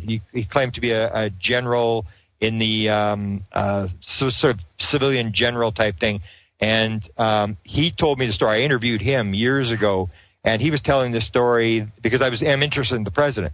So he was telling this story that he had been with Eisenhower, and Eisenhower was doodling UFOs, and that he had talked about it at Mount Weather. Well, Mount Weather is the head of FEMA. This is the place where they take the president if there's a nuclear attack. This is the place that has all the communications. This is the place that you would run the UFO operation, because if anything ever breaks out, like a nuclear war or whatever, this has these secure communications to all the military, all the embassies. They have communications to everything, and this is where the president will go. And I just learned that when they give a State of the Union address, because everybody's in the same building, they actually take one of the executive in the White House and they take them to Mount Weather during a State of the Union address, just in case someone blows up the Capitol and kills everybody, and then you still have somebody in the government that's hiding at Mount Weather. So this is like a key place, and Lovkin had said that was where they ran the UFO operation, and he's the only guy that's ever said that. So when suddenly Hellier's talking about this, I'm thinking, FEMA, that's what I heard. And if you remember the Kecksburg story, in the Kecksburg story, there was a phone call from Mount Weather during the Kecksburg, the Blue Book files for the Kecksburg crash, and they were on the phone. They were watching this crash as it took place, and they gave information about a piece of metal that had come down in Michigan or someplace, some down metal, and it came from, they called it code bluegrass or greengrass or greengrass, which is the code name for Mount Weather. And then the other thing that happened that rang in my head that I always knew is, if you know the story, I don't know if you know the story, John Alexander came out and stated that somebody had whispered in his ear that MJ-12 was real. And John asked the guy, he said, are the names on the document correct? And the guy said, yes, they are, and that should tell you what's going on. So John Alexander's interpretation is, this isn't UFOs. That's what he said. I tried to ask him at one of the UFO congresses, who whispered in your ear? Who told you that? Because I'm big into MJ-12. And he said, he walked around the question, and then Alejandro Rojas says to him, John, I don't think you really answered Grant's question. And then he walked around the question again. Good for Alejandro. And the important thing was that John says, this is not ET, this is continuity of government. Well, continuity of government is Mount Weather. It's the same thing. And so when I wrote the book Managing Magic, How I Think the Government is Leaking This Story, John apparently got a copy of it, and he said everything I said in the book about him is totally wrong.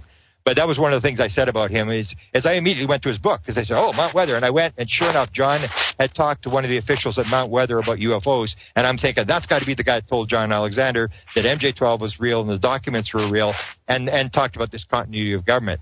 So it all fit in that you sort of see this sort of deal that if there is a crash, if there's a leak that they can't control, the head of emergency management is the guy that you're going to need, because you're going to have to throw money in the banks. There's going to be all sorts of stuff happening that's out of our control. And the thing is, what do you do if this story does break? How do you handle the panic? How do you handle? They're for sure they would have a massive program as to what to do if the story leaks and they can't control it. Yeah, to that point. Yeah, wow.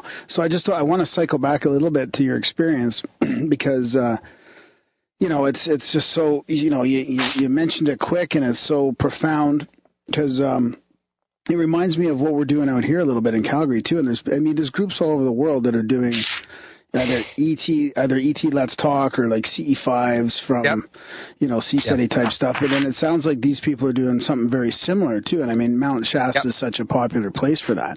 But one of the things we see when we're out there now, the last couple times, I mean, I've seen these 3 times now, are flash bulbs. And, and they're not, they're not satellites going around, but they're flash bulbs. We've seen like up to 50, 60 in one night, sometimes in streaks, like sometimes you see 3 or 7 of one and then another one, and they're all different sizes. And so I was wondering, what was the size of yours? And also, like, would you consider, going out and trying to make conscious contact a little bit more often, or doing that on a more regular basis? Well, as to the flashes, they were, as I mentioned, in the second sighting I had in 75, that's how it started. It started with this flashing thing, but then it looked like a light, flash cube, if you remember back in the old days, a flash cube. That's kind of what we call it, a flash bulb, yeah. And so, but in 75 it was jumping around. I remember there was a family just north of Carmen that was, sort of the focus of this thing, and nobody would talk to them. They were sort of totally ostracized because nobody wanted to be like these people. I mean, because they claimed 32 horses had disappeared, and they were stealing hydro off the lines, and they had really, really bizarre experiences, thing landing in the backyard and all this sort of stuff. And I remember interviewing their kids one time when the parents weren't home, and the kids were like 5 and 7 or 7 and 9, very young kids. And I said, what'd you guys see? And they started telling us about some sightings. And then they said, what we saw? We watch at night, we look out the window and we see the bouncing ping pong ball. And I'm going, that's what it is. It's exactly what it looks like, a bouncing ping pong ball, this thing bouncing around the sky. And so what I would say is, and I learned this because I know that, because I sort of have, people know who I am. I know there's a lot of people that have already attacked. I even got people were saying satellite even before we went there. It was like 3 days before. They already had the satellite thing. We want to know exactly where it is in the sky and what time and stuff like that to look for satellites. So the people had already determined that we were going to see a satellite. And so what I'd say to people who are in that thing is to check these Iridium, because you can actually go, I can't remember what the website is, but there's a website, Heaven Above or something, and they actually have all the Iridium. You can actually take the dates, and if I'd known that beforehand, I would have got the Iridium readout. So you can actually put your location, put Calgary. There's a couple apps that do it. I was using an app last weekend, and we got out to try and see the Iridium flare at 9 o'clock. We stopped down the middle of this dark road.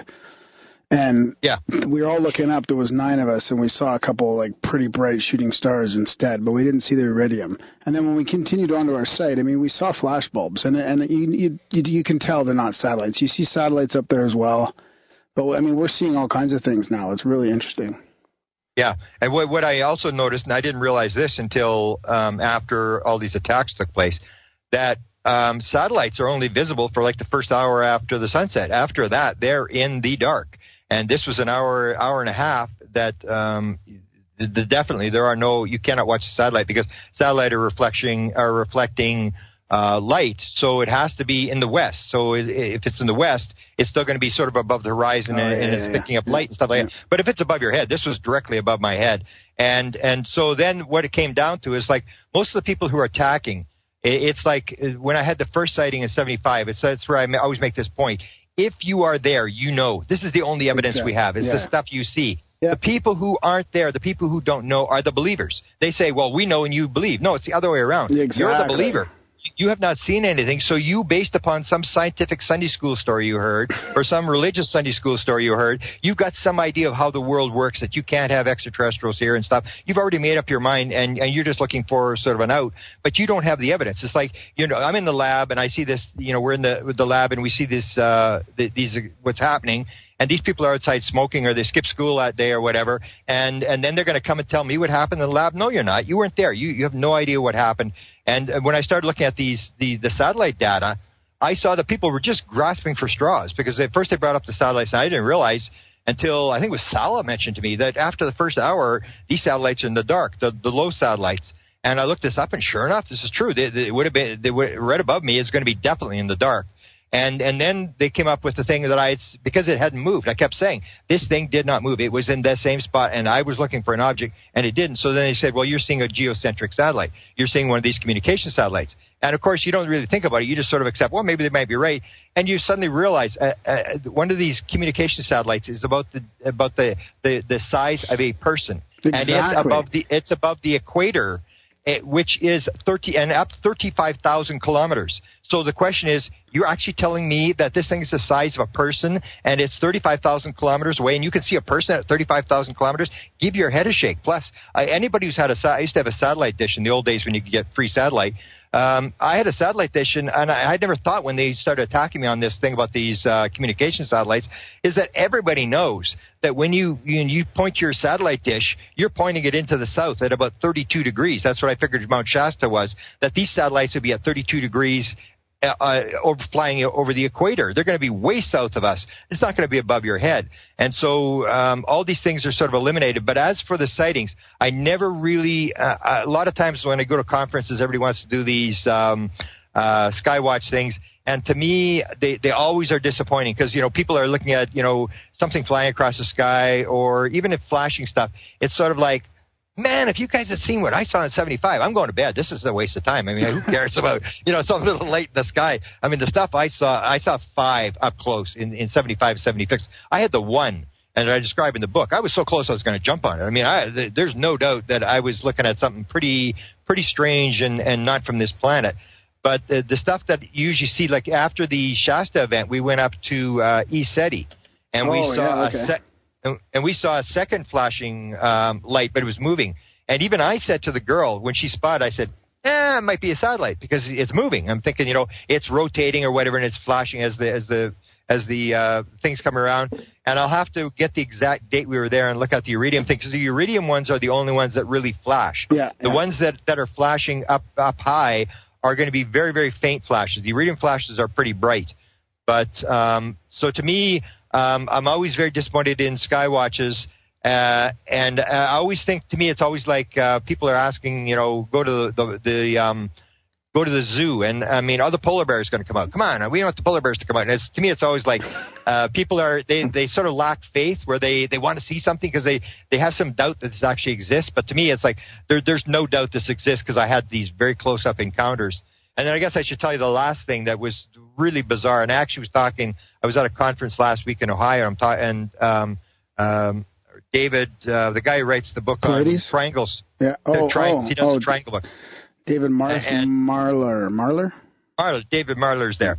So I'm actually telling him about this sighting, and I think he even looked at me like, yeah, I don't know about that, because I said I saw a triangle, because I saw a triangle in 76, and this thing was right above the car. It came sat. I mean, I don't know. It was either very close or very big, because when I looked at it with binoculars, when my hands were shaking so bad, I had them against the inside of the glass of the front seat looking up at this thing, and it was the entire field of vision. But we left the East Seti, and the girl with me was driving, and we're heading for Vancouver. We were doing a lecture in Vancouver. And all of a sudden she says, look at that. And she'd been watching it for a while, and all I did was look up, and it was I was in the passenger seat. I looked up, and it went through my field of vision like for about a second, because we're moving 70 miles an hour, and this thing was stationary, and it was the most bizarre thing I'd ever seen in my life. And she said, we got to look this up. And I said, well, no, let's wait to see what people say. And what it looked like was a bunch of light bulbs all glued together in a triangle. Because she said, do you see that? And I said, well, what'd you see? And then she said, it was a triangle of light bulbs. And I said, what kind of light bulbs? Because this is the catch. Like, what kind of light bulbs? And she said, clear ones. And I said, that's exactly what I saw. It was so weird. It was like these clear light bulbs that were completely clear, and you couldn't see anything on the top, but these 9 light bulbs, like 1, say 2, 3, 4, in this triangle shape, they were flying, and it was stationary in the air, and it was not that high up. I don't think it was that big an object, but it wasn't that high up. And I'm looking, and I'm going, that is the weirdest thing I've ever seen in my life. And she was on the MUFON site trying to find out how many people had seen a triangle of flash of these light bulbs. And I actually told David about it, and I don't think he didn't even write it down. It's like, well, yeah, whatever, And I'm thinking, well, that was pretty weird. I've seen a couple of weird things since, but really nothing compared to 75. 75 was sort of like when, so I tell people in Skywatches, if you saw what I saw in 75, you'd be past the sighting stuff. You don't need to believe anymore. You know this is for real. And so I sort of spend more time at what are these things? How do they get here? How do they work? Who's behind it? And all the messages that they seem to be putting out, and the experiences. I'm just riveted with experiencers, people who claim that they've sort of interacted with these objects these beings. Well, what about taking it to the next level, like a Skywatch turning into I don't think we go out necessarily for watching lights in the sky, although it's good to start seeing some more activity up there. But it's the chance that you're going to see some landing or have some encounter, or go for a ride. I mean, if there's enough. Yeah, exactly. Yeah. Sure.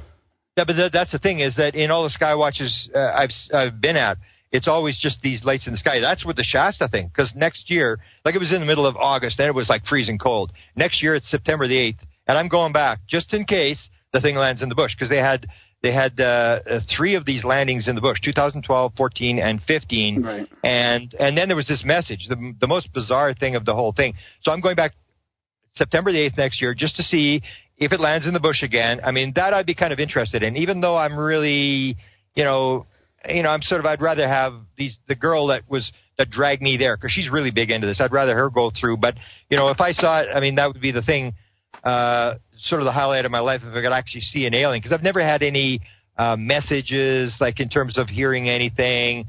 I've seen a lot of stuff in 75, 76, maybe 100 different objects, but I've never heard anything. I've never gotten any messages. I've never had any real bizarre stuff. It's just basically sighting stuff.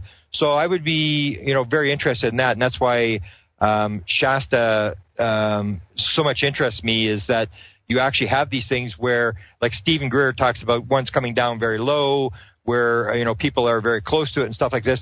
But these ones actually have the one, and if it were, I would have been picked. I would have been one of the 6 people to go into the Zendra.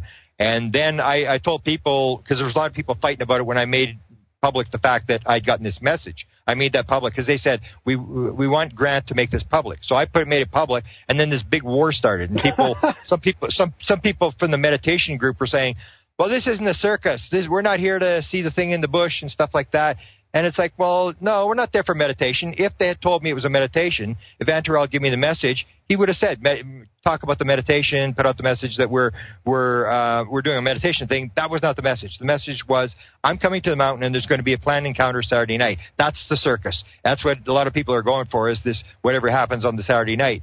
So there was that. And then there was this other bizarre angle where when you're around contactees, you start to see this thing with automatic writing or people channeling. I'm fascinated with these people. And this is what happens.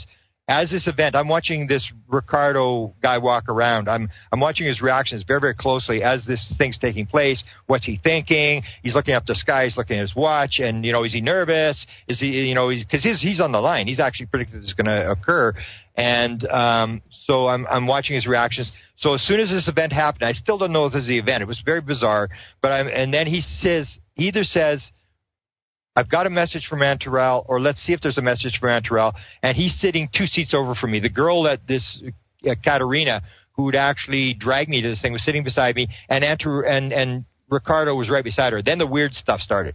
He has this black, sort of like a diary. He opens this diary, and his wife's got a cell phone, and she puts the cell phone on the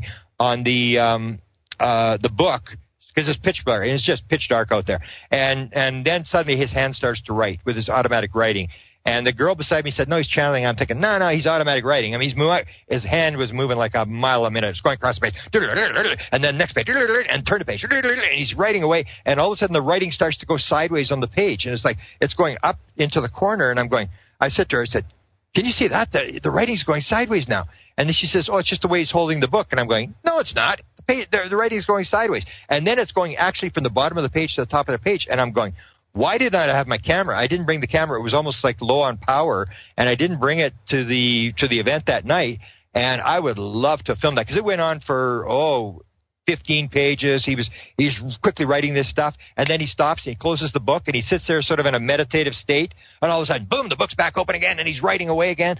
And then there was these 2 messages, one from Antarel and one from this female alien that this woman had seen in the crystal shop in 2016. So there actually was 2 messages, and only I would have picked that up, that he actually stopped, he closed the book between these 2 messages, and he sat there. And so I knew that it made total sense to me when you had these two messages. And the message basically said, we appeared, and Grant will see us in the future, and he knows that. And then they had the big thing, and they said it's all connected, which is the name of my publishing company. I'm going like, well, did Ricardo know this? I mean, like, this is part of the message. And the other thing was he's going to put the puzzle pieces together. And to me, that was always the way I described my download experience, that when I had in 2012, the consciousness download experience, was that these puzzle pieces were put together in my head. So I always use the term putting together puzzle pieces. And it was just bizarre. And the other thing that was in this message that sort of rocked me was they used the word nodes. And the girl beside me, on the left side of me, she does this channeling thing. I'm actually talked her into putting her channeling messages in a book. I said, come on, let's just stick it in a book. Nobody buys it. Who cares? We can stick it in a book. We can do it very fast on how to self-publish this stuff. And she channeled this thing about nodes about 3 weeks before we went there. And so when the message said nodes, that we have these nodes around the world, I looked at her and I, did you hear what he said? Did you hear what he said? He said nodes. And it was just so weird. Either they had picked up all this stuff that we had been talking about, which I think is totally impossible, or, name my publishing company and stuff like that. Because these people are all Spanish. Most of them can't even speak English. And so it was a fascinating sort of event. But again, it was like, I was thinking to myself, like, is that the best you could do? A couple of flashes? Because the message sort of was like, the world's coming to an end, and they've destroyed their planet, and they've come to warn us we're on the same timeline, and that we're going to do the same thing and stuff. And it's like, if the world's coming to an end, don't you get a little more dramatic than these flashes in the sky? You could have landed in the bush or something. I'm there to tell your message, and I would have put the message out.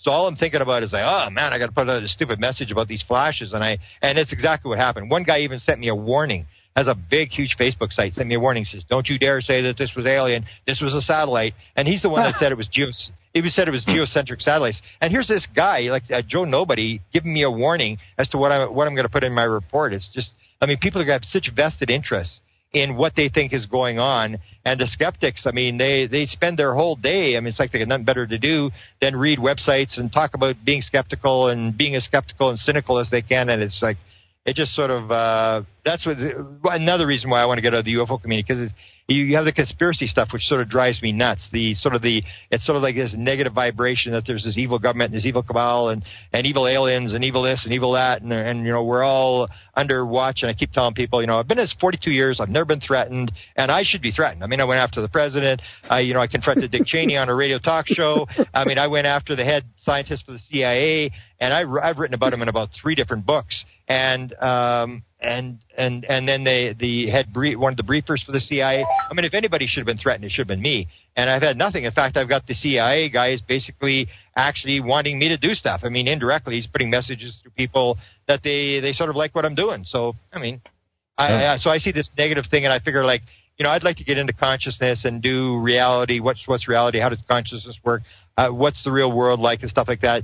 And the messages, and get out of this the sort of constant battle with people who want to sort of argue every little thing or convince me that, there is all this evil stuff. And I said to them, even if it came down to it, even if all these bad conspiracy things turn out to be right, what's it got to do with you and I? It's got nothing to do with it. Basically, you start your life, you come in, and if reincarnation is a fact, which I always say to people, this is the main thing you got to realize in the world, that if reincarnation is a fact, everything in the UFO field changes. Absolutely everything. Because then you came in on an agreement to do something, and then we got to look at, did we end up in the UFO field by accident, or did we agree to do this?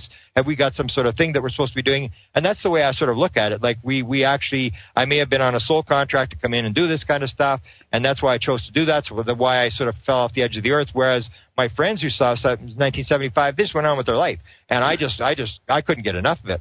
And so, and I say, so you have this, maybe something you're supposed to do during your life.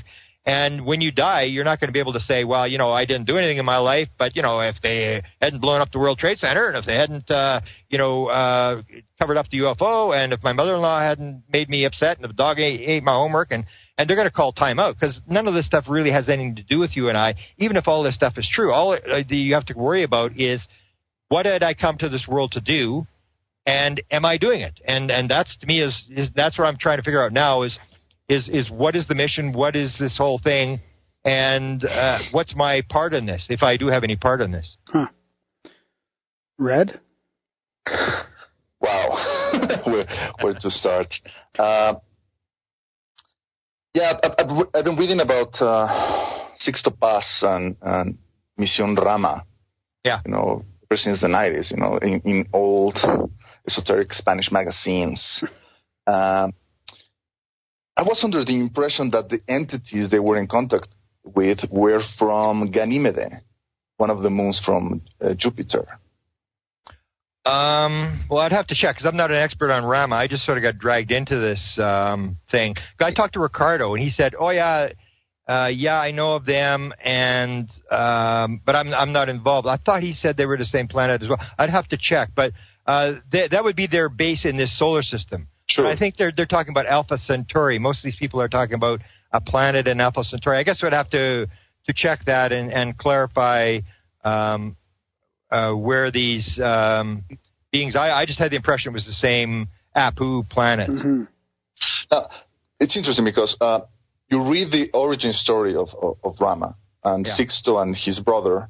They were teenagers, and they decided to try to get in contact with aliens through automatic writing, right? And they put. Again, I'm not an expert. My understanding was that they saw the UFO first, and the automatic writing sort of came shortly after. But yeah, they did use automatic writing.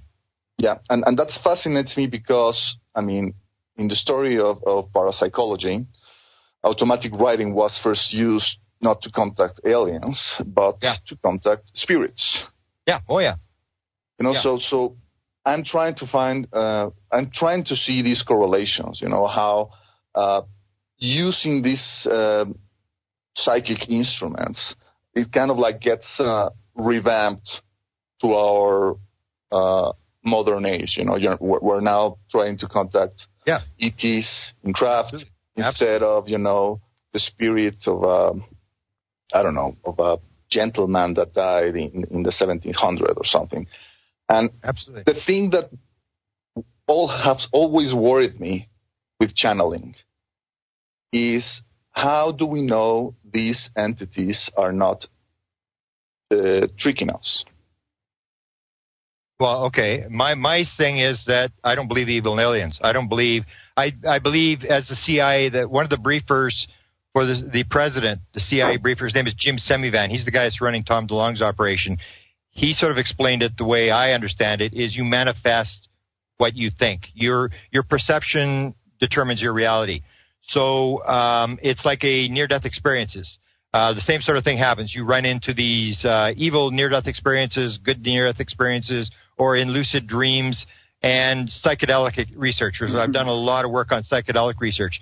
So the way they would talk in lucid dreaming is that if you run into a evil alien, evil devil, evil whoever, they basically say what you do in a lucid dream is you turn around and you treat it with unconditional love and you give it a hug, and it will turn into a positive being and give you a message. And so I say that you're basically, and John Mack even brought this up in his second book where he talked about, he hypothesized that the being that you see is determined by your beliefs. So if you have deep, dark forces inside yourself, you're going to see a reptilian. If you're troubled, you'll see a gray. If you are very sort of religious, you'll see an angelic type being, and that it's determined by that you manifest a lot of stuff. Same as in near-death experiences or psychedelics. In the psychedelic research, they know this at Johns Hopkins University. They do the psilocybin research with people, and they were 30% of all these things will go south, where you're going to get the negative experience, where you're going to have at least a couple of seconds of very negative stuff. And what they do is they have two people in the room. And when this thing happens, those people will take the person by the hand and they'll say, go towards this thing. Do not walk away from this thing. Go towards it. You asked for this, and it will leave, or it will turn into a positive being. And so you see these similarities across all these different things where I say the ground of being is consciousness, that it's all consciousness. And so when channeling, I say everything's channeling. I'm channeling right now, and I can channel faster than anybody. And people will say, oh, no, you're just speaking. Well, the idea is either I'm channeling from a very sort of low level, sort of a conscious level, or there are neurons running in my head, putting words into sentences, and they're putting them in the right order, and at my rate, I can do like 3 a second, where they have to quickly put these words, and they got a little lady to check the grammar and stuff like this, and it all happens automatically. It's almost like channeling, where, so I see that actual speech is channeling. You're pulling it from somewhere. It is not, it's going through your brain, but it is not your brain. It's not, there's no neurons that are putting words in the sentence. And so then you'd get like channelers who basically have sort of a low level where they're just sort of channeling and they're still awake. And then you have the trance channelers like Edgar Cayce and people like this who don't remember what actually happened in this sort of event. And I think that's just going deeper into consciousness, that the farther you get away from the conscious mind, the better your information will be. And if you take a look at the UFO field, it's the same thing. Whether you're talking these beings, Jacques Vallée brings this up, that if you go back and you look at it, maybe it's the fairies, maybe it's the same thing. It's all the same thing. And it's the same phenomena. It's the same entities on the other side in consciousness that are coming back, and they appear as fairies, because then you believe in fairies. Now they're appearing as aliens. Then they're going to appear as anything else. And a lot of experiencers, I've asked them, we're about to publish a book by Nancy Tremaine, and she's in contact with the reptilians. And, of course, everybody believes reptilians are these evil, terrible aliens that, are up to no good and stuff. And I asked her directly. I edited her video last night to promote her book. And I said to her, okay, everybody says reptilians are evil. What do you say? Absolutely. She said, absolutely not. And she actually asked him, are you an alien? And he said, no, I'm not an alien. And that's the whole thing. You can screen image. The same as when my father died. When my father played the skeptic all his life, and yet I think he was a believer, but he played the skeptic with me. And 2 days before he died, his father comes to him, and my mother, he doesn't tell me because he knows I'm probably going to shove it down his throat, but he tells my mother about it. My mother says, oh, your father was here? Really? What did he have to say? And he died in 1956. And he said, he was just here. That's all you need to know. And so the thing is, if the reincarnation is a fact, then my grandfather lived 1,000 different lives. So why would he come as the grandfather? Why would he come as my father's father? Because if he came as any of the other beings that he had lived in past lives, my father wouldn't have known who he is.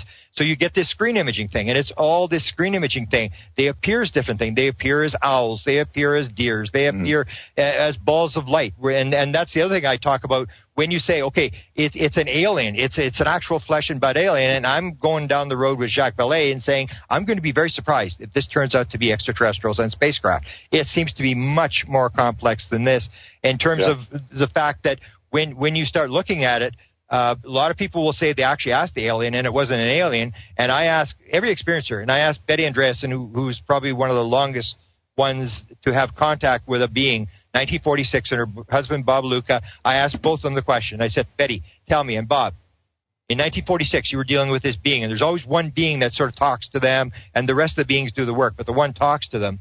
And so I said, I want to ask you a question. Did the alien ever get any older?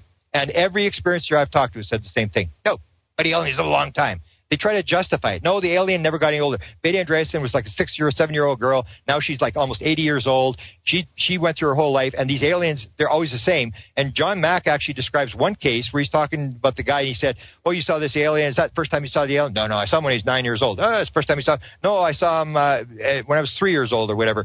And then he says, is that the first time you saw him? No, I saw him in my last lifetime. And you get this thing where the alien goes through. So the thing is, even with Stephen Greer talks about the one, and a lot of experiencers have talked about this. It starts as a ball of light, and it turns into an alien.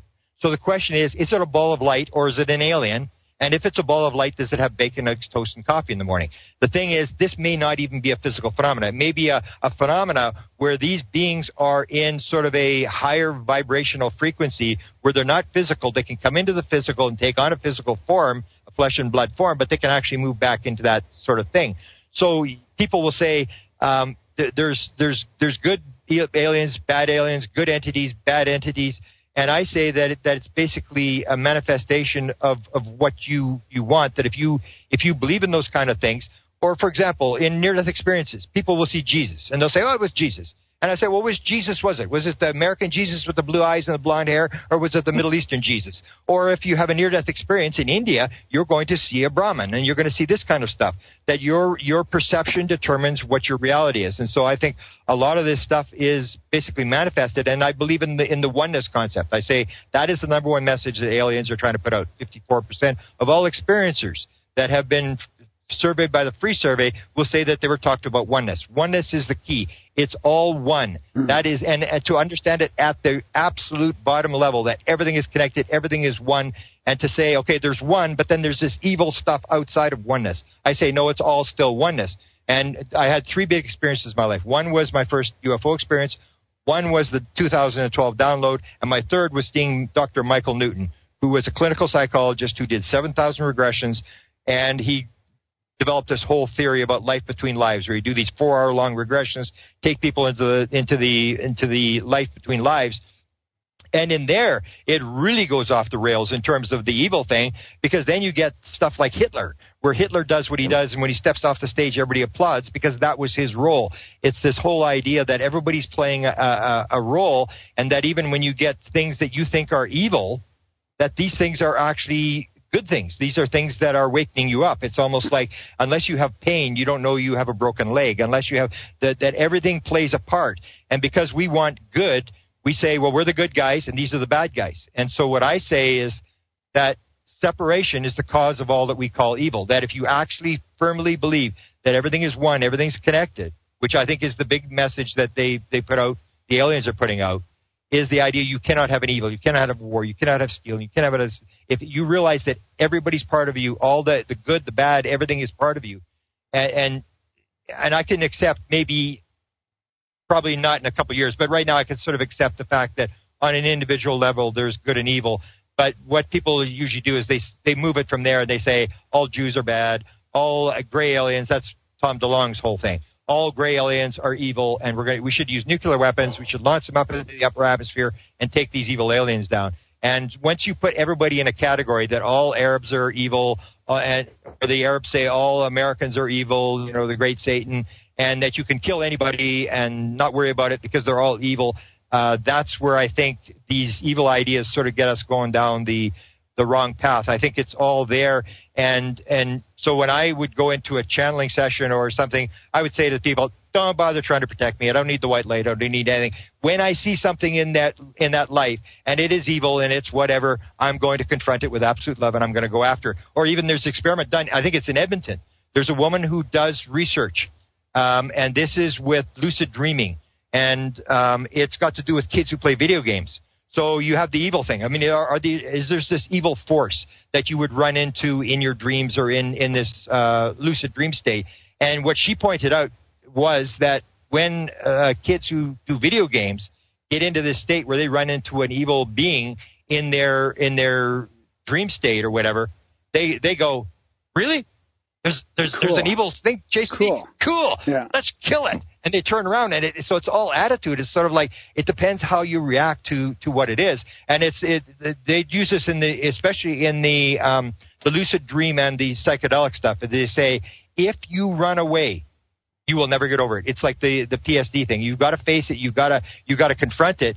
If you try to run away from it, it's like Carl Jung talked about the shadow. Everybody has these shadow figures, and that they are there to teach you things, to give you lessons, and that if you run away, that's why at Johns Hopkins they basically grab the person's hand and they say, do not walk away, do not turn around, do not run, go towards this thing and confront it.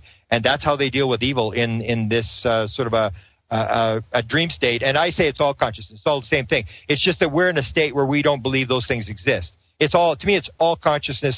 The ground of being is consciousness. A physical particle does not take a position in time and space until there's an observer. So consciousness is primary, matter is secondary, and consciousness is, everything is coming out of consciousness, whether it's good aliens, bad aliens, good things, bad things. It's all a product of consciousness, and all consciousness is one. It's all connected. And that's how they actually get here. There's actually, there's these meetings that take place. I always tell people, send me an email at whitehouseuFO@gmail.com. I'll put you on the list.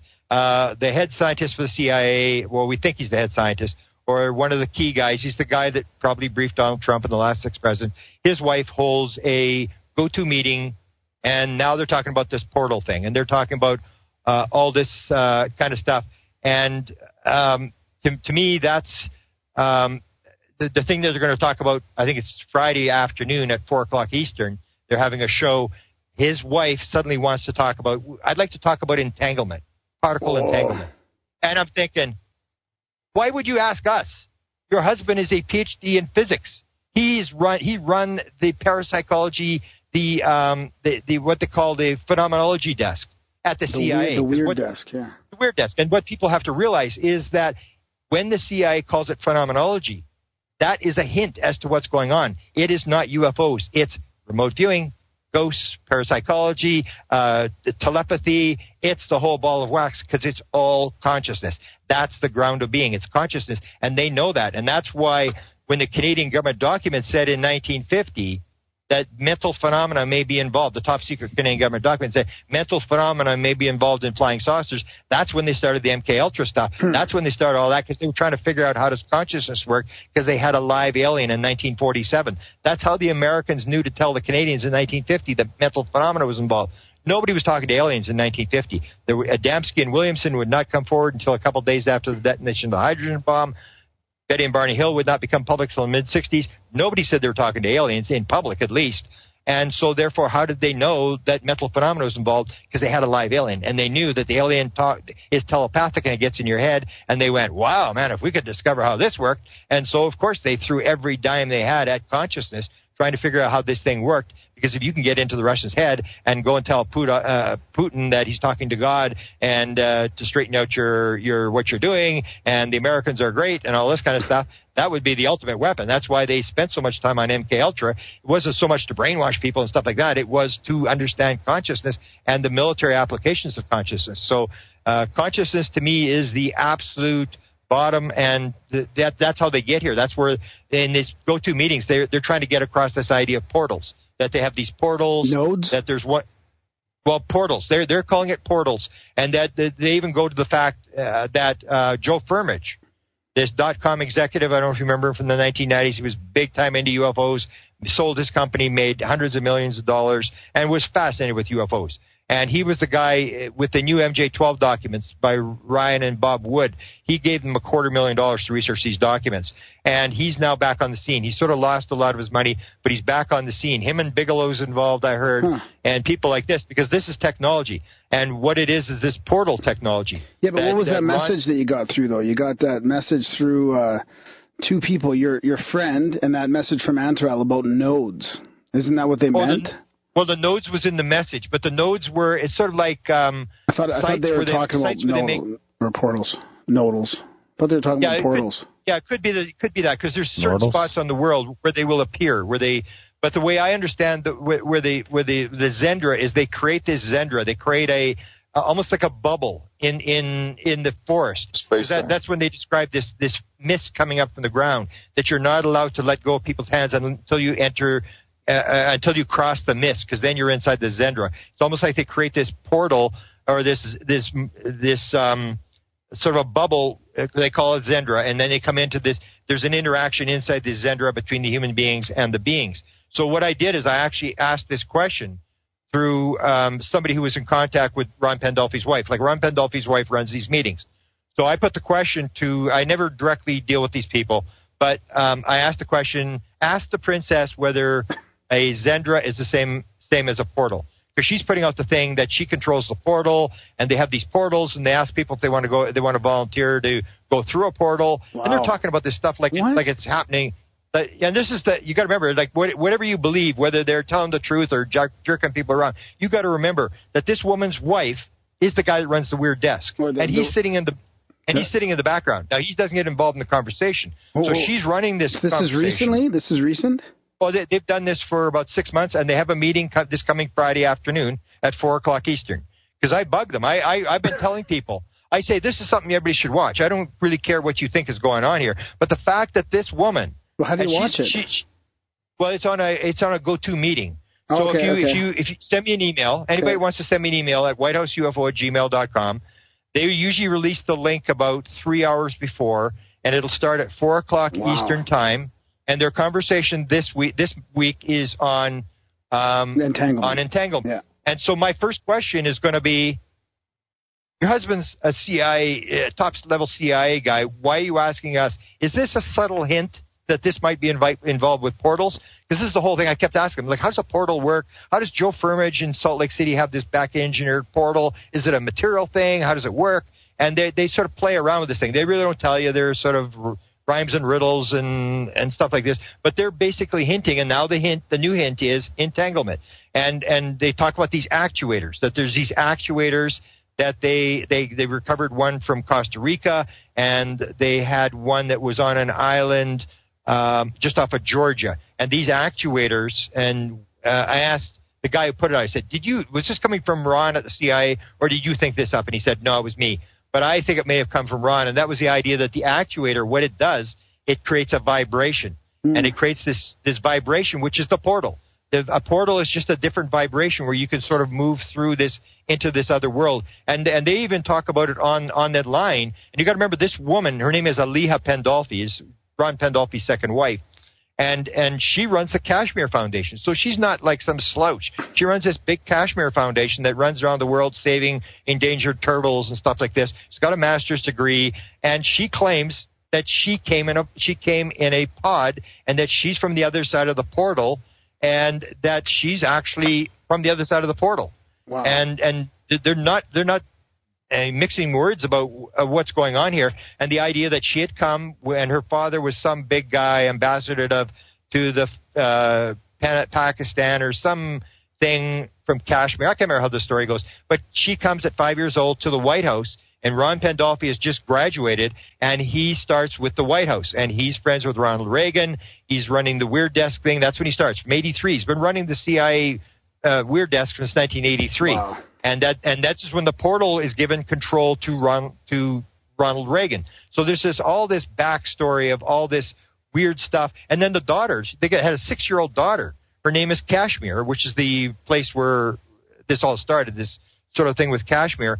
And she actually, at one broadcast, I said, let's have Kashmir close the show. And Kashmir comes on camera and she says, I just want to let you know, I'm only half an alien, but my mother's a full alien. And I'm going, holy shit, it's coming out of a 6-year-old kid's mouth. This is not something this kid dreamed up. She's listening to her parents. And so if her parents, and the one guy is the guy who briefed Donald Trump and is still a high-level intelligence guy, is saying this kind of stuff, the question is, what are they doing? It's like they're trying to get this idea of the portal out. They're trying to drop this thing. And one of the stories is that Ron, I actually got a phone call. I got a phone call from a guy, is he out in public now, so I can basically mention his name. His name is Kevin Alber, and he worked with Gordon Novell with Spielberg in 2012. They were going to do a Spielberg, Robert Novell was going to do a sort of a documentary or a film, and he messed it up because he was just a totally crazy guy. And Spielberg was involved in this thing. And so this Kevin Alber guy was working with Novell, and that all fell apart. But he gets contacted by Ron Pandolfi, and Ron Pandolfi wants him to go to Hollywood, and they want to put out a 6-part documentary, not fiction. Ron says, we've had enough fiction, we're going to do a nonfiction. And what they're going to do is a thing on the Avery. Now, if you know my background, I spent a lot of time with Bill Moore. I know a lot about the Avery. I've interacted with a lot of these guys. They're not an evil group working for the government. They're just a bunch of guys who at some point during their career had security clearance and ran up against the UFO phenomena. And then they got pulled in by Bob Bigelow for his NIDS group. They got pulled in by John Alexander for his UFO working group. And they got to know each other. And they suddenly realized there's all these other guys who got pieces of the puzzle. And they talk to each other because they're trying to figure out the same as you and I. What the hell's going on? Because they don't have access to a lot of the material. They only had access to a little piece of the story. So these Avery guys, this Kevin Alber guy phones me up and he says, I was told to contact you by U.S. intelligence. I said, come on, I'm a Canadian. Why would U.S. intelligence say to talk to me? And he said, well, you know about the Avery. And then he tells me that Ron has given him the job in Hollywood of getting a documentary on the Avery. And I said, well, he said, I want you to be associate producer or whatever. I said, no, I don't want to be involved. I know how these games work. I don't want to be involved. And he said, you got two options. You can be on the outside and get 10, 15% of the information, or you can be in on the phone calls. You'll know exactly what's happening, what we're going to do, how this thing's going to unfold. Wow. I said I'll take 10 to 15%. And I did tell him, but I'd rather be a chess player than a chess piece. Because I know what happens when you become the chess piece. Then they tell you, you can't say this, you can't say that. I'm the type of guy, I say everything. Anything you tell me is on the record. I mean, I'm not into keeping secrets and stuff. So anyway, and then as it developed, I said, I'll give you whatever you want. I'll talk to you, advise you, whatever, and try to help set up stuff for you. But I just don't want to be involved. And then he suddenly started talking about the fact that they're going to do the portal. And I said, you're going to do the portal? He said, yeah, we're going to do, I think, 4 episodes on the Avery. And they're going to have these guys on camera, guys like John Alexander and all these people. And they're going to go on camera and talk nonfiction. They're going to tell about their life and what happened with UFOs and stuff like that. And then the last 2 episodes are going to be on portals. And I said, okay, so this is nonfiction. You're doing portals. Who's going on camera for the portals? And he said, oh, the princess is. Now I hear that Kevin Albert has actually been to Joe Firmage's house, has actually seen his portal. And Ron Pandolfi told him, don't go through the portal, and that they're training him now to go through this portal. And I actually have, when I do my lectures, I actually show Ron Pandolfi, and one of the few times he ever goes on camera. And he's sitting on a cruise ship. This is December of last year. He's on a cruise ship. And his wife says to him, okay, Footman, that's his code name. Okay, Footman, what do you say? And he says, everybody's always wondered what it's like to go into another world. And then he looks to his right, and there's this guy, but his name is John. He's an ex-Marine. I don't know too much about him, but he seems to be the main guy with the portals. He looks to this guy at his right, John, and he says, the next time John goes to the desert, and this is where this portal is supposed to be, next time John goes to the desert, a few of us here will go with him and into another world, and we'll come back again. And it's like he says this right on camera. So every time I lecture, I play this video of Pandolfi. He just knew we used the word portal, but there's enough backstory that we know the portal is when they're talking about going to the desert and going into another world. And they say it's like a dream world where you need permission from the other side to come through. But this is what they're going to claim, that they're going to drop this in a documentary, this idea that we have portals, which changes everything. Because then it's no longer aliens flying in giant spaceships at the speed of light. Then it's this whole thing, Friday afternoons meeting at 4 o'clock, entanglement, oneness. Everything is connected. The question that Jan Hartson asked Ben Rich in 1994, Ben, how do they get here? How does the propulsion system work? And Ben turns around and says, well, I want to ask you a question. What do you know about ESP? And Jan Hartson says, it means everything in time and space is connected. Everything's one. It's all connected. He said, that's how it works. That is how it works. It's oneness. They're popping in. It's like entanglement. That's where it's almost, to me, it's like a hint. They want us to know entanglement, portals. They're dropping these little hints as to how this thing unfolds. And so to me, it's very important because it shows this primacy of consciousness. It's not a physical world like people think it is. Mm-hmm. Basically, it all breaks down. It's all space. It's all these particles that can come and go. They get created. They get destroyed. You don't get a particle in time and space until there's an observer. Consciousness is primary. And the portal thing will basically verify this whole thing, that the material paradigm is wrong, that it's a conscious paradigm that we have to look at, and that the material world is secondary. Wow. Red?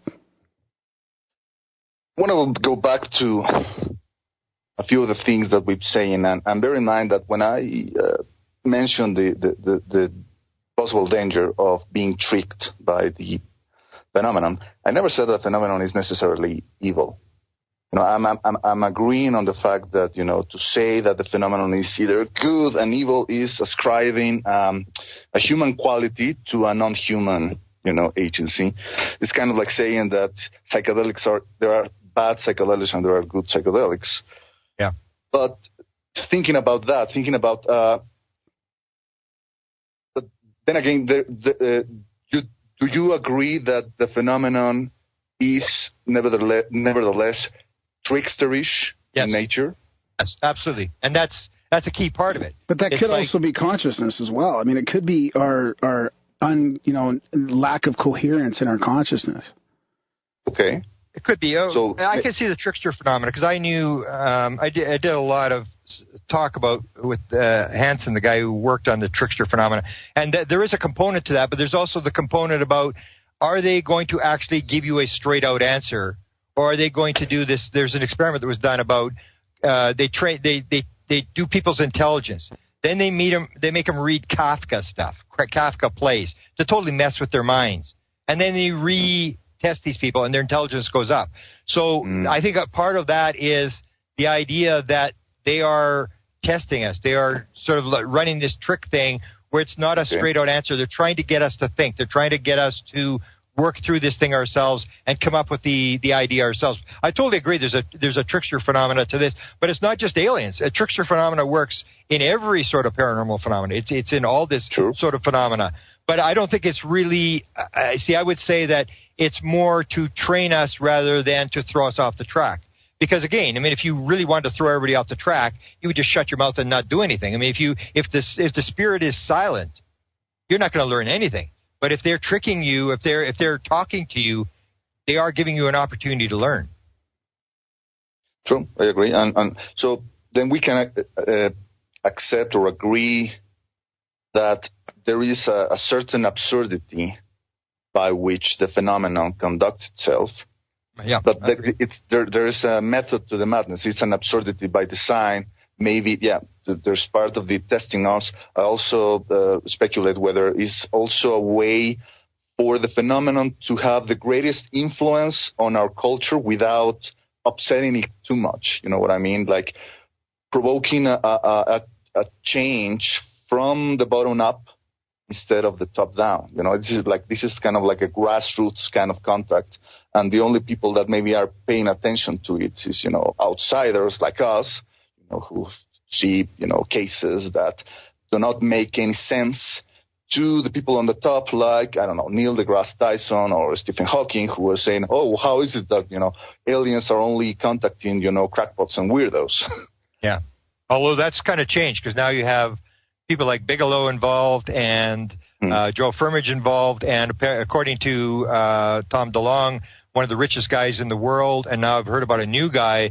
All I know is his first name is Eric, with piles of money, who's now in this sort of thing, that there are some major players who have gotten into the weird game of trying to figure this thing out. It's not just, toothless farmers in Nebraska who are experiencing this now. Okay, so let's talk about Tom DeLonge, because he kind of like became this big figure in the UFO phenomenon in the last couple of years. And it's kind of like it's very controversial. Now, there are some people who are really excited about what he's bringing to the table, and there are other people who see him and think that maybe it's kind of like replaying the whole thing that happened to Paul Bennewitz back with the whole thing when Richard Doty and the whole thing with the Dulce-based mythology and the way that he seems to have been, deceived and duped and almost, literally driven to madness, by a Foci. So do you think there's a possibility that Tom DeLonge could be the second Paul Bennewitz? Well, I have a different opinion on Paul Bennewitz than other people do. And I was involved in that case. I knew Linda very well at the time, and I worked a lot with Bill Moore. And Paul Bennewitz, everybody always leaves out the beginning of the story. What was Paul's original story? He was seeing UFOs over the Manzano weapons storage area, which was the biggest repository for nuclear weapons in the world. And it's like any other story. If you come across some sort of really classified material that they don't want you to get out into the public, and that's what I say. And one of the main things, that's with my Charlie Red Star book, I talk about the connection to nuclear weapons. They do not want that story out there. So if you try to make that connection and you try to do that, here you have this high-level scientist who's reporting UFOs every night over the nuclear weapons. They got to run them. I mean, and the difference between Tom DeLonge is dealing with intelligence people, and Richard Doty was a counterintelligence agent. That was his job, was to counterintelligence, to put in a phony story. So they ran Bennewitz because they had to run Bennewitz because he had this thing. The same as they ran Linda Howe in 1983. And they offered her the Holloman Air Force Base film. They offered her, and the first thing they said to her at Kirkland Air Force Base when she was there in 83, just after Paul Bennewitz's operation was still going on, is the government was very upset with the documentary you did on cattle mutilations. Because if you look at cattle mutilations, what I say, I quote David Perkins, who claims to have the biggest sort of list of cattle mutilations. And David Perkins says that all cattle mutilations happen downwind and downstream from nuclear power activities. And he says there's a 1997 study done by the National Cancer Institute that showed high rates of cancer, hotspots, downwind from above-ground nuclear testing. And he said when you take the map that the National Cancer Institute put out for hotspots, and you take a look at the cattle mutilation, he said it's a complete match.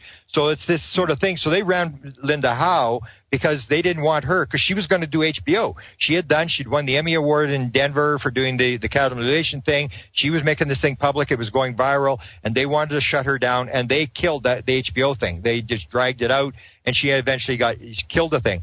The difference with Tom DeLonge is it's not a single guy who that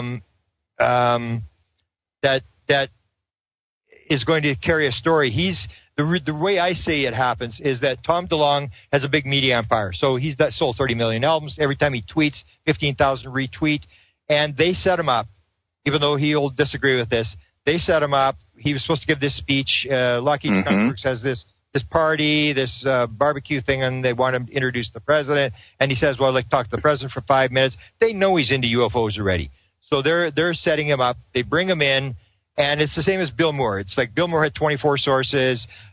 Stephen Greer's got 540 sources. And basically, there's two options the government can do. They can either kill everybody who's doing a UFO story, or they can try to manage the story. The same as they have a guy in Hollywood. And like Chase Brandon. Chase Brandon was the liaison to Hollywood. And so if they hear you're doing a CIA movie, they say, oh, you're doing a CIA movie. Can I be your friend? We'd like to help you out. We'll take you to Langley. We'll show you around. It'll give you an idea how agents actually work. And you manage the story. It's not like you're going to kill everybody that is doing a movie. You manage them. So that's what Tom DeLonge, the operation is. And they saw that he could carry a message. So I've got him in, when I wrote Managing Magic, as one of the 5 messiahs. And then there's 14 people who are feeding the material in there. And these are usually CIA people. I name all these people, and they're feeding the material. And Tom DeLonge is only one of a number, but he's got 10 high-level sources. So the question is, if you really want to throw people off, why would you take 10 high-level sources and go to a guy who's got a lot of media influence?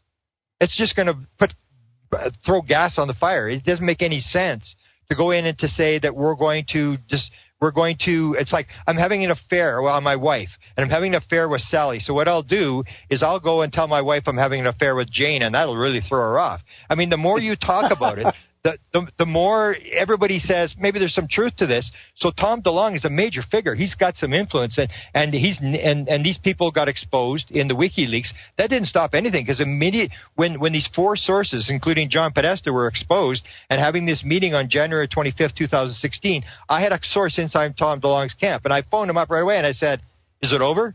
He said, "No, it's going faster than it ever was." It didn't slow anything down. The program was still running. It's like they didn't really care that all these names got exposed. And in the end, nobody went after these 2 generals and Robert Weiss at Lockheed. Nobody went after them. Nobody questioned John Leary or John Podesta. We went to 3 reporters. A friend of mine went to the 3 reporters at New York Times with this story about Tom DeLonge and said, Tom DeLonge had this. Here's the meetings. Here's the WikiLeaks thing. They had a meeting on UFO, and all of them said, we'll pass on the story. And these were people who had done UFO stories, and they just said, no, we're going to pass on the story. So nobody followed up on it, so they have this message. They know it's going to get out. And the reason you pick Tom DeLonge is Tom DeLonge's got a bad reputation. One of the things about messiahs is they have to, number one, have a huge ego, and they have to have some real bad background in them.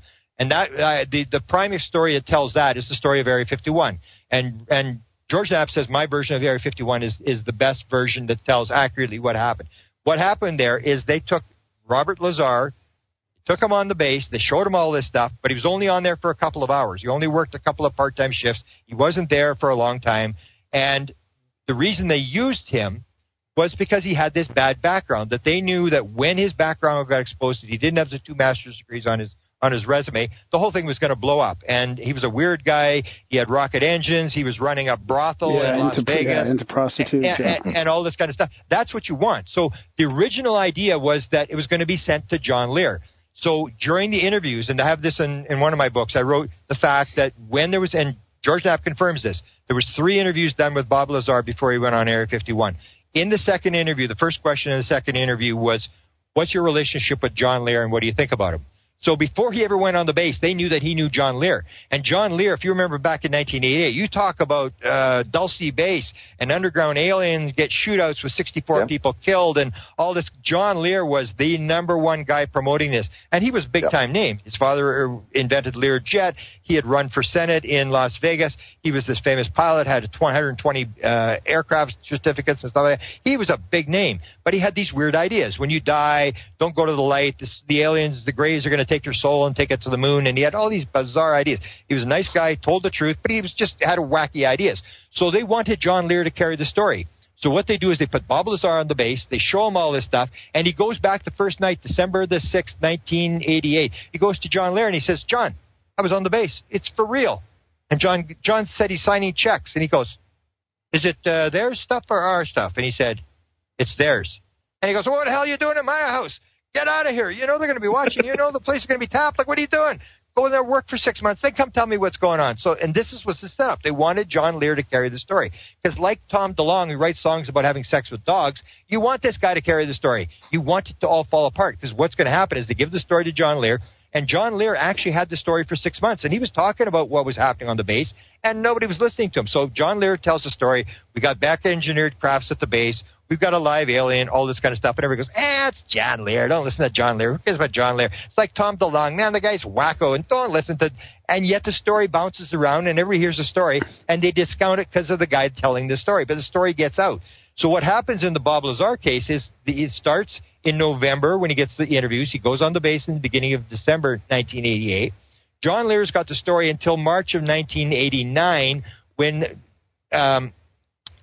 George Knapp has heard the story, still is really not that interested because it's John Lear telling the story, and he's missing a guest. One night, there's no guest on his show, and he phones up John. He says, you know, you got that guy who was working at Area 51, that crazy guy? He says, I need a guest for tonight. Let's put him on. So they backlight him. They call him Dennis.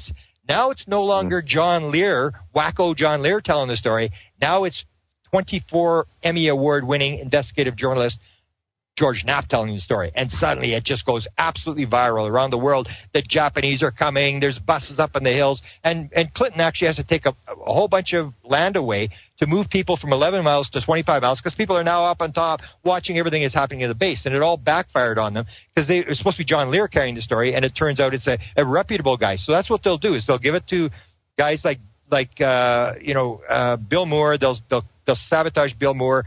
They'll give it to Tom DeLonge.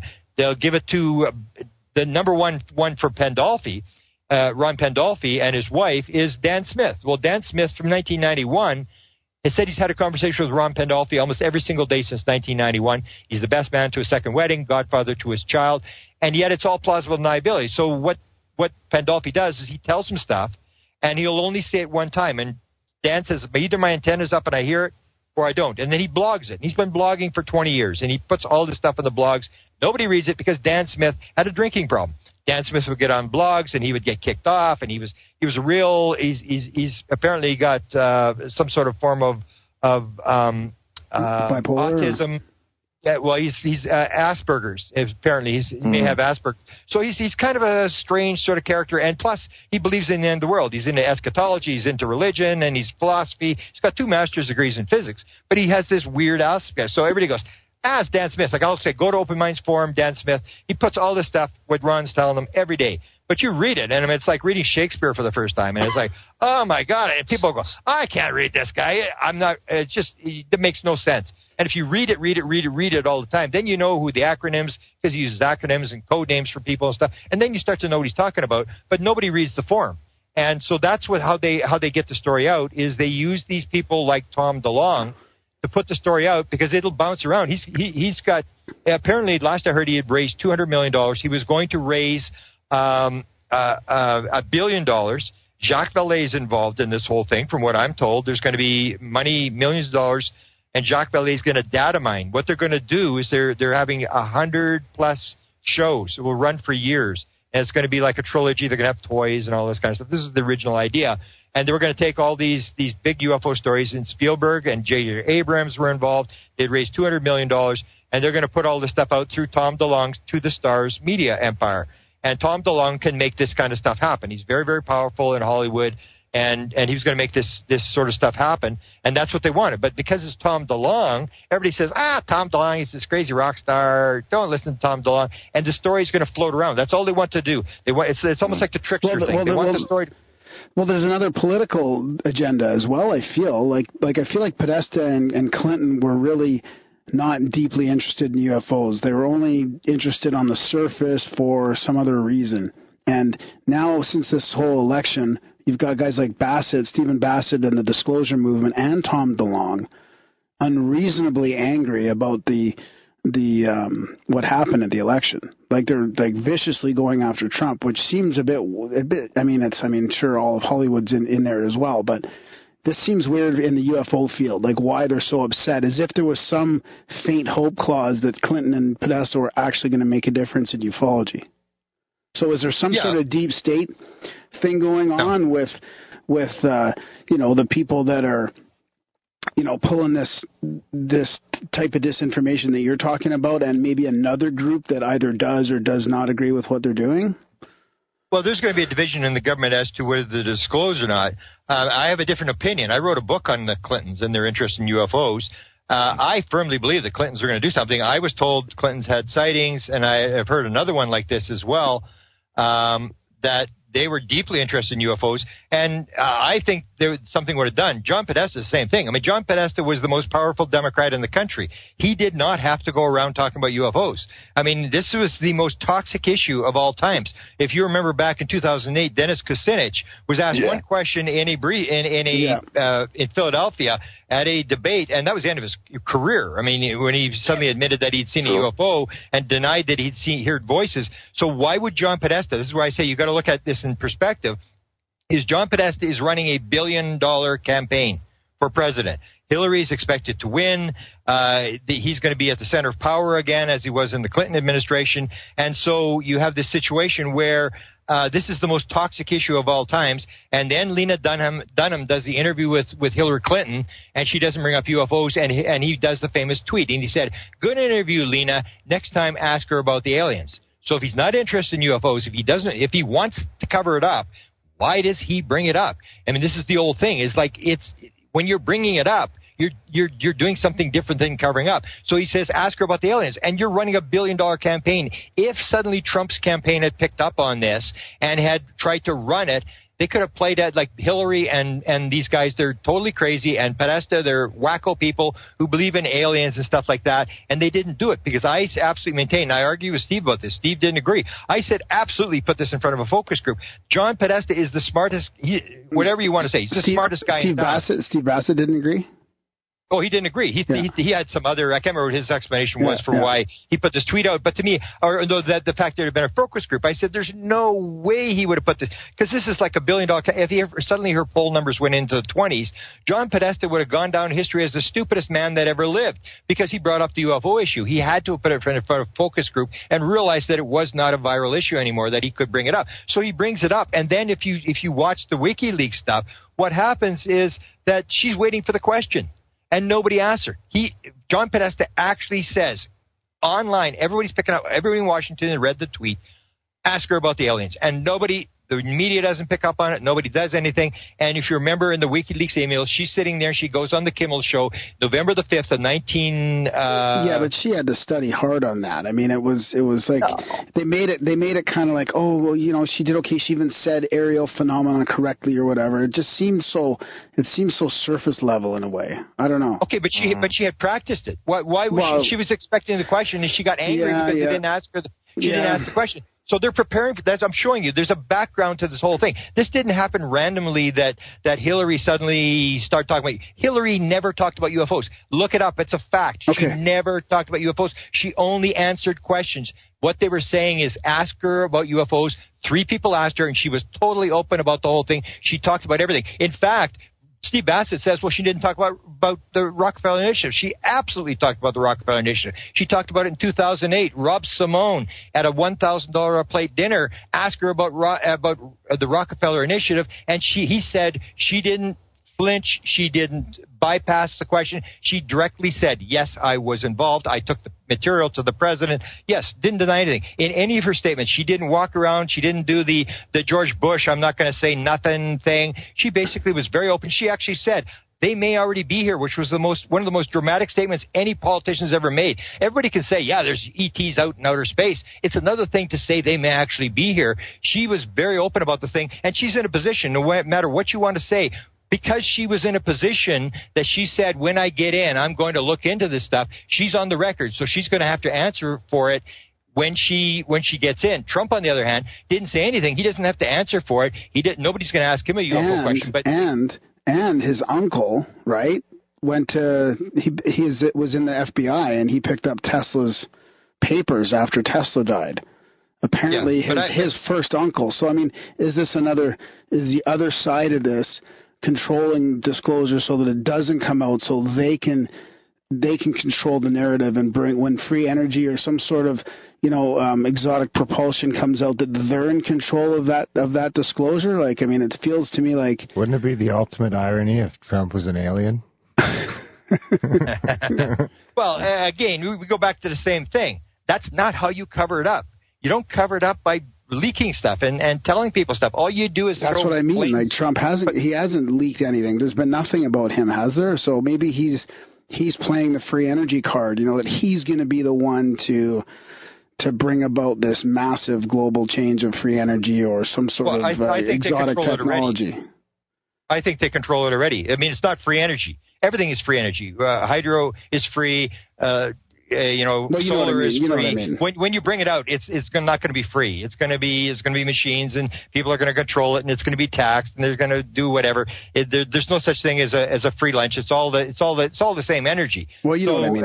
I meant like 0 point energy or whatever, something that's not fossil fuel based. Trump, I mean, this is the thing. You can go on these go-to meetings, and you can ask. Ron's sitting there. He may not answer the question. He's sitting off camera. And I mean, he's the guy to brief Trump. Diane Smith told me he was with Trump every single day. And the original way I've heard about this was that one of the Avery guys, his name is Robert Collins, who was the Condor in the Avery. He's a physicist. The Collins elite? Is he the one that believes in the demonology part of aliens? No, he was a physicist at Wright-Patterson Air Force Base. And he claims to be a contactee, but he was the Avery in the Condor in the Avery. But anyway, he on January the 6th of this year or 7th, he posts on his Facebook site. He puts down, my good friend Ron Pandolfi, who got me an interview with the CIA, has said that Trump is open to disclosure and against disinformation. And I went, whoa, holy cow. Because I knew Ron Pandolfi. I've written about Ron Pandolfi for years. And so immediately I started asking everybody I knew who knew Ron Pandolfi. And I had a lot of people who had interacted with him. For example, Ron Pandolfi. This is something that I now bring up because when people get into the MJ-12, I say, explain this if you don't believe MJ-12 is for real.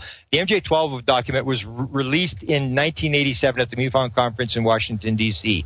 Within hours, Ron Pandolfi brought in Bruce Maccabee, the Navy physicist, into CIA headquarters to give a lecture to a standing room audience at lunchtime to talk about MJ-12 and about the CIA documents. So if you're going to leak it, why would you bring somebody into CIA? If this is disinformation, why would you bring somebody into CIA headquarters to make a lecture on the same thing that you're trying to throw people off? So good point. With the Trump thing, what happened was I eventually looked at everybody and like, Bruce Maccabee wouldn't talk to me about it. He just said no, didn't know anything or whatever. And then I went to Dan Smith, and he said, oh, yeah, I've been blogging about this for months. Give me a phone call. And he gives me his number, 443-3799 and whatever. And I phoned him up, and I said, what's the deal? And I said, did he brief Trump? And he said, yeah, he briefed Trump. And he told me the briefing was done with Ron Pandolfi, James Wosley, who was the CIA director for Clinton, and a guy by the name of Mike Pillsbury, who's an expert on China. I looked him up. And so he said there was all these briefings, and that Trump basically was not interested, but that he was willing to let the program. And that's how the briefings are done. They go into the briefing and the intelligence briefing, and they say, Mr. President, we're doing this. When you put your hand on the Bible at 12 noon, unless you stop us, we're going to still be doing this. And so they tell him, we're doing this thing. And he basically said, according to Ron Pandolfi, what he told Dan Smith, which is all plausible deniability, because Dan Smith says Ron Pandolfi will deny everything he said to me for 26 years, because it's just word of mouth. That's how it works. He said that he said, I'm really not interested in this kind of stuff. I got other things to do, but let the program. This program was running before. I heard about this long before Trump got in, that there are 6 teams. There are multiple teams. And for some reason, they are running this thing. And Tom DeLonge is one of the operations. It's run by a CIA guy who briefed the president. His name is Jim Semivan. Ron Pandolfi's running this 6-part Hollywood thing. I'm sure Chase Brandon, because there's 6 shows this year that mysteriously have portals in them, like Twin Peaks and all these shows where suddenly these portals appear. And it's like, where's this coming from? It's got to be somebody like Chase Brandon, who still works in Hollywood, ex-CIA guy, liaison to this, that he's putting this stuff in, and they're dropping this stuff into these documentaries and stuff. And so they told me there's these multiple teams, and I may propose this as a question on Friday, but one of the things was I was basically told this basically started in about January, about the same time as the Tom DeLonge meeting, where John Podesta has this meeting with these high-level, the 2 generals and Lockheed Skunk Works, and they're talking about UFO disclosure. And John, if you remember, Tom DeLonge's thing was he phones up Podesta, and he says to Podesta, okay, I got this big plan. I'm going to do this disclosure thing. I'm going to, I've got these people, whatever. And then he said, sounded like John wasn't interested. John just says, okay, let me think about it. And he doesn't hear about him for 2 months, and he figures he's totally gone. And then John phones him up, and he says, okay, I'm ready to play. So the question is, what does John do for those 2 months? He checks it out. Who's talking to Tom DeLonge? What's the operation? And I will absolutely assure you, there is an operation to get this thing out. And what might have happened, and I'm just guessing, in November of 2015, if you remember back a couple of months ago, Trump's done it twice, where he talks about we're no longer giving financing to the rebels in Syria. And the media picks up on it, and they said, he's talked about a black operation. It's now declassified. As soon as the president talks about it, it suddenly becomes declassified. In November, right when this has started to happen, when all these teams started to appear, and I say in 42 years, I've never seen what's happened in the last 2 years. All these people, all these stories, all these rumors of all these things that are about to be dropped on the public, and it happens around that time in November 2015. Barack Obama is giving an interview to GQ magazine, and I think he may have declassified the UFO subject, because what happened was he's asked by the guy, okay, you're the president. Do you ever get the secrets? Do you ever ask for the secrets? And Barack goes into UFOs. He says, everybody always asks me about UFOs, aliens, and Roswell. I just want to let you know that top secret stuff isn't as exciting as you think it is. And so he basically talks about UFOs. And the question is, was that a green light? Because this is about when it all sort of started. This is when this is about the same time as the tweet when John Podesta says, ask her about the aliens. All these things seem to go in operation where the go-to meetings, they're not even hiding this thing. I tell people, watch this meeting. Whatever you think about this, you should watch these. This is the wife of the top guy having these meetings, talking about portals, talking about entanglement, all this kind of stuff. Whatever you think, sit there. Sometimes you got to go through a lot of garbage to get to them for 5 minutes talking about portals. But the thing is, you got to watch this sort of stuff. And the question is, why are they doing all this kind of stuff? Why? And the meeting on Friday is completely in the open. And I tell people, and they say, I'm interested in disclosure. I want to get to the bottom of this thing. And then every time, nobody shows up. It's like I got a list of over 100 people that say, I'd like to go to these meetings and stuff. You can ask any question you want. You can confront them. You can do whatever you want. And the question is, nobody shows up. Most times there's only 14 people because I got such a huge list. Then now I think they're at their limit. They only have to allow 25 people into the meeting based upon their go-to meeting plan or whatever. So you get these people on there, and most people just sit there and watch. Nobody confronts them. Nobody asks questions or whatever.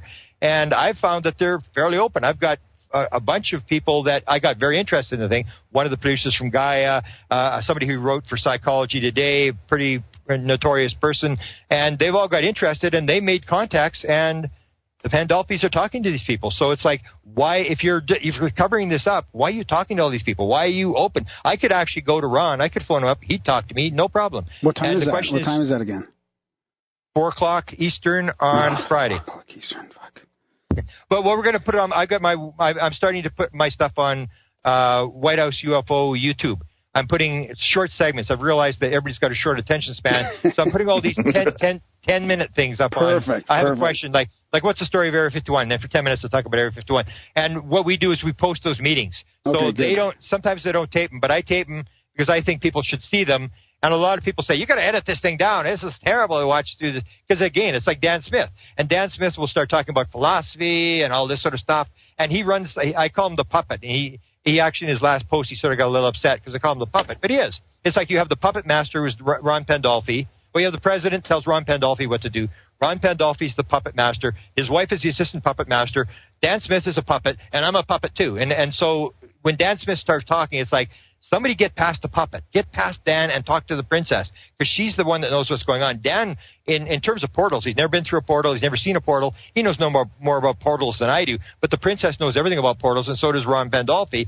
And the thing is to get them, but they're gradually leaking this. And that's why I said when this entanglement thing came up, I go, yeah, I mean, is this a hint or is this a hint? Because I've always said that's entanglement.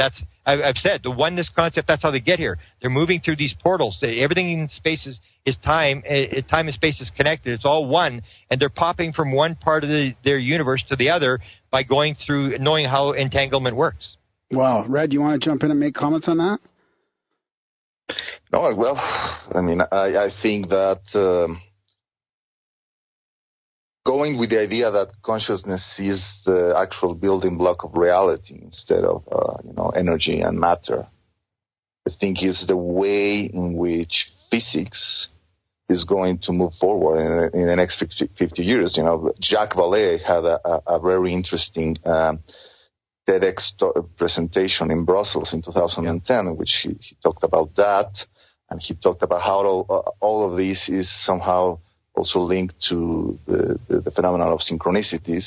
I don't know that you guys had this guy. What's the name of this guy who has his theories about synchronicities and precognition?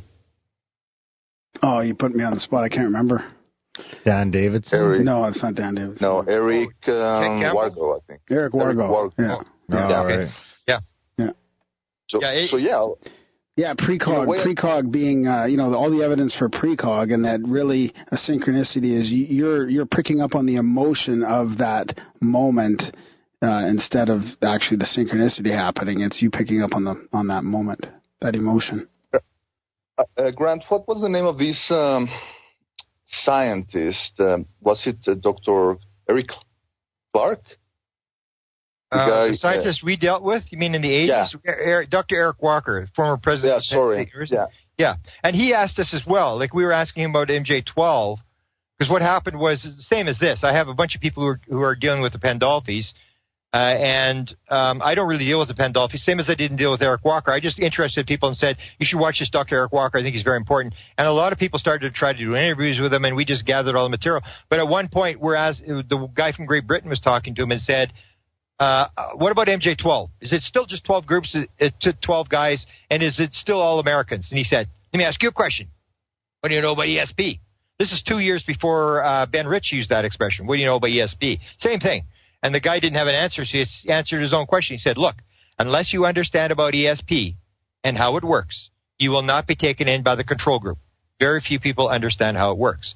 And that goes to this sort of basic thing. And even lately, there's been a confirmation, like Jacques Vallée absolutely talks about the consciousness connection. So does John Alexander.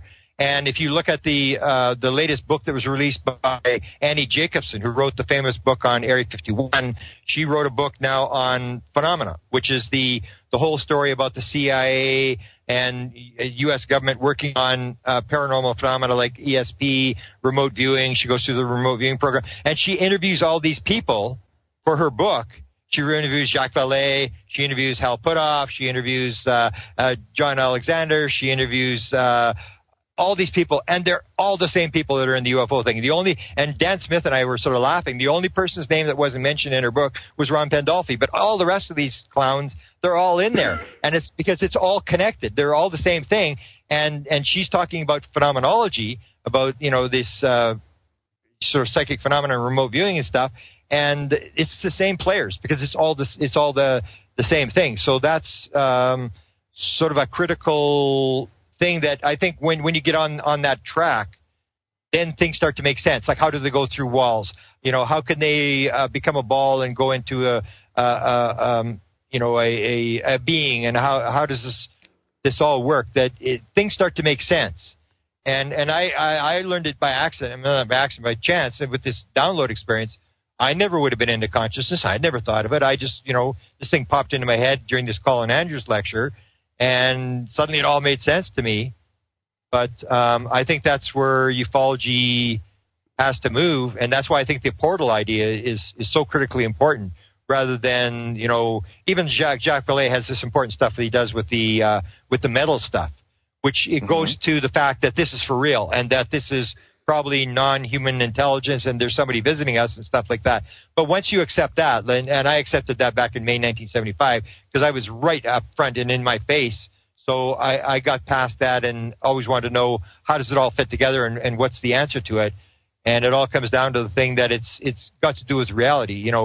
How does the world work, and how, is it all connected? Is it all one? Is it all space? Even the idea, just the simple thing of space, that people assume it's a physical world. You basically sort of go based upon what you see, and they think everything's physical, and then you realize that it's like 10 to the 52nd all space compared to matter. The atom is all space, and then the subatomic particles are all space, and everything's all space. And then you say, well, how hard could it be for a person that's all space to go through a wall that's all space? Well, if you understand how the world actually works, then it starts to make sense. Oh, I see what they're doing. It's like, it's not as magical as it looks. They just understand things about how the world works that we don't. Or as Mark Twain says, it ain't the things that you don't know that get you in trouble. It's the things that you believe that just ain't so. Yeah, well said.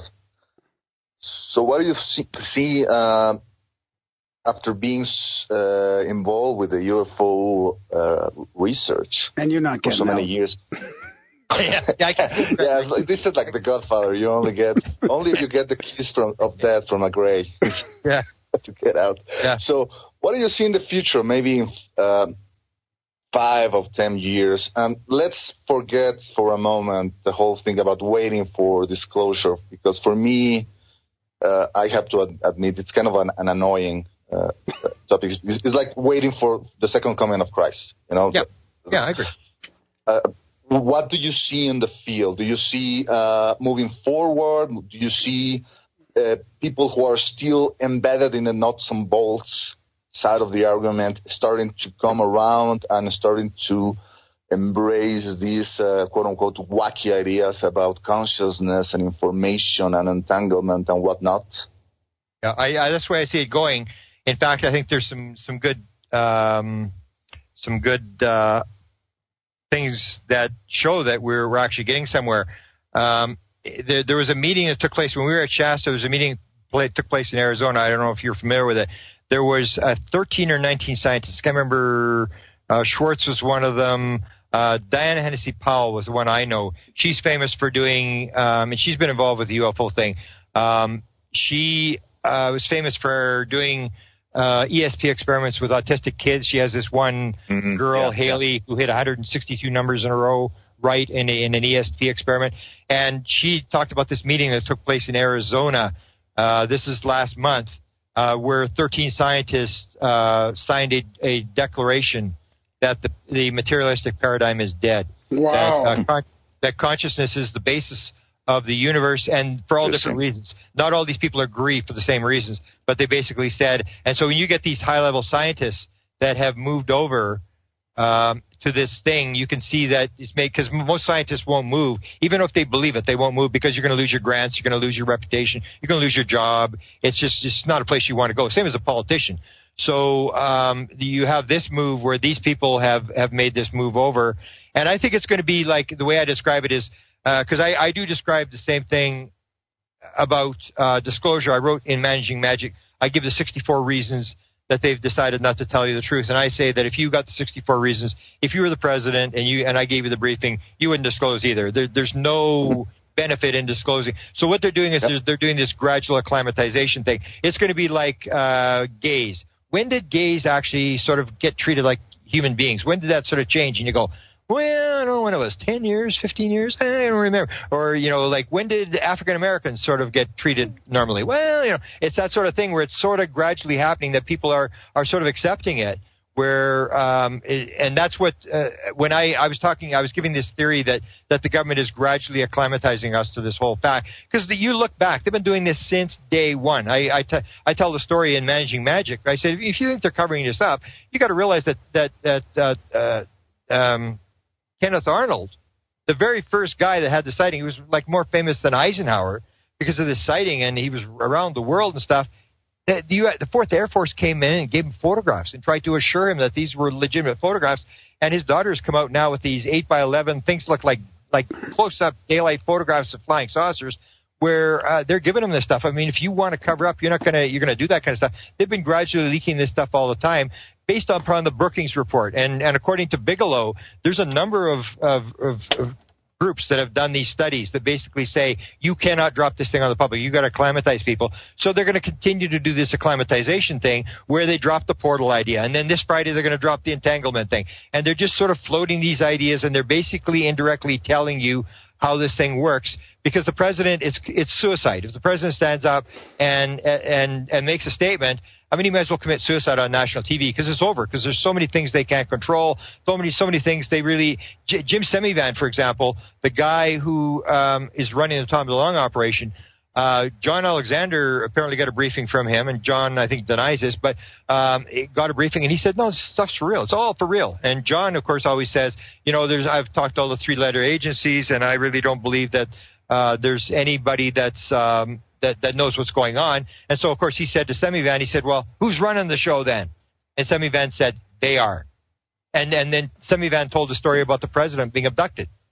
And the president was the only one that was abducted. They froze a news conference, and the president was taken out of a news conference and then brought back. And then he came and said, I was abducted. And nobody else knew it. It was only the president knew he'd been abducted. And according to Semivan, the reason they did it is the same reason they do all the weird stuff they do, is just to show everybody who's in charge. We're shutting down nuclear weapons. We're starting up nuclear weapons. We're abducting people. We're the Secretary General, grab the Secretary General, just to give you an idea. And those kind of things, nobody controls. They can't put the president up to say, they're flying around at will. We can't control them. They're doing all this kind of stuff. And so I agree that there's never going to be disclosure, but there definitely is this gradual thing where I have never seen so much stuff being dropped. I mean, even the fact that these high-level guys, our names are exposed and nobody goes after them. Same as Chase Brandon. Chase Brandon comes out in 2012. He's the second most powerful guy inside the CIA to talk publicly on behalf of the CIA as liaison to Hollywood. He comes on coast to coast, and in front of millions of people, he said, I just want to let you know that Roswell was real, it was extraterrestrial, and there were bodies. And nobody chases him. Nobody even goes after him. Why even bother with the slow drip of disclosure then and the leakage? I mean, why bother? Is it that karmic thing that we're, sort of like the dark arts, or more of the occult thing, where if you release the karma if you're telling somewhat of the truth, or why? That may be part of it. Yeah, maybe part of it. That's not what I see. The guy before Ron Pandolfi was Kit Green. And Kit Green is mentioned at length. She actually, if you look at Annie Jacobson's book, Phenomena, which is on the New York Times bestseller list, she has a long interview with Kit Green, and Kit Green actually talks about working with experiencers. He's working with experiencers and with highly psychic people. And they have the same brain patterns, and they have the same marker inside their DNA. And he's very open about this stuff. He's basically saying he's got, I think he told her 70, but I've heard as many as 100 people. And I know some of the people that are, like the two guys from Reynolds from Forest are part of people who've been injured by UFOs. And they've all been through, Kit Green has done their DNA and done all this kind of stuff. And he's on the record that he's doing this. So they asked Kit Green, there was the guy who wrote, what was the book called? The Mirage Men. And he had the whole idea that it was all disinformation. The whole thing's just disinformation. And he's interviewing Pilkington. And he gives the interview to Kit Green. And this is the interview where he says the hair stand up on the back of his neck. He starts to sweat. He can't believe what Kit Green's saying. And Kit Green's talking about Serpo. And Kit Green says, no, don't throw it out. I mean, he says there's classified material in there. And then Kit Green says, and this is the key, what would you do if you were in charge? I mean, it's fine to sit on the outside and say, oh, they should do this, they should do that, I do this. But if you're on the inside, it's completely different, because suddenly it's you that's going to go down if this thing all goes south. You're the guy that's going to be, hanging from the gallows. And so he says, what would you do if you had to deal with this story? Well, what you do is you put all these memes out, and you say, oh, there's reptilians, and they're eating our kids, and this is going on, and that's going on. You put all these crazy memes out, and then when the story breaks, it's just the core story. And the core story was formed by Kit Green, Jacques Vallée, and Hal Puthoff in 1987 in a Denny's restaurant. This is the idea that, yes, there are beings that are here. There's been a crash, and we're not doing very, very much with back engineering the craft. That's the core story. So Kit Green says, oh, it just turns out to be the core story. And everybody goes, what? You mean they're not eating our kids? And then you go, no, they're not eating our kids. And they go, well, what's the big deal then? It's this acclimatization thing. It's like the gay thing. It's like the African-American thing. You sort of get everybody, because when the consciousness gets to a certain level, everybody's going to make the right decision. Everybody's thinking about it. And all the aliens are trying to do, because the aliens are doing gradual disclosure too. The aliens wanted us to know what was going on. They'd land on the White House lawn and tell us. They're not. They're doing the drip, drip, drip, the little breadcrumbs, little piece here, little piece there. Nothing makes sense. They're making you think through this thing, and both of them are doing the same thing, is this gradual acclimatization. You don't want people back in 1947 not knowing everything. You're getting to the point now where most people will say, yeah, there's extraterrestrial life. We can see planets. Yeah, I mean, it's probably true, but, well, whatever, And it's moving to that point where it's not. I remember 75. I mean, it was like just all there was sightings. And there was no abductions, there was no crashes, there was none of this stuff. All that stuff is basically, in a large part, been leaked by the government to us, and they're basically setting up the story of what this is about and protecting the classified material. Because in the end, when it comes to government is in separation. They don't believe in oneness. They believe in separation. The Venezuelans are bad. We're going to destroy them. We're going to destroy North Koreans and the Iranians, and the Chinese are bad and the Russians are bad. And it's me versus you, good versus bad. And so the government wants this thing where we're going to use the technology, because there's all these bad guys. We're the light on the hill. We're God's gift to the world. We're going to bring everybody freedom and democracy and, McDonald's and Jesus. And we're going to do all this kind of stuff. And we have to have that technology. We can't give it to Al-Qaeda. We can't give it to ISIS. We can't give it to the Chinese.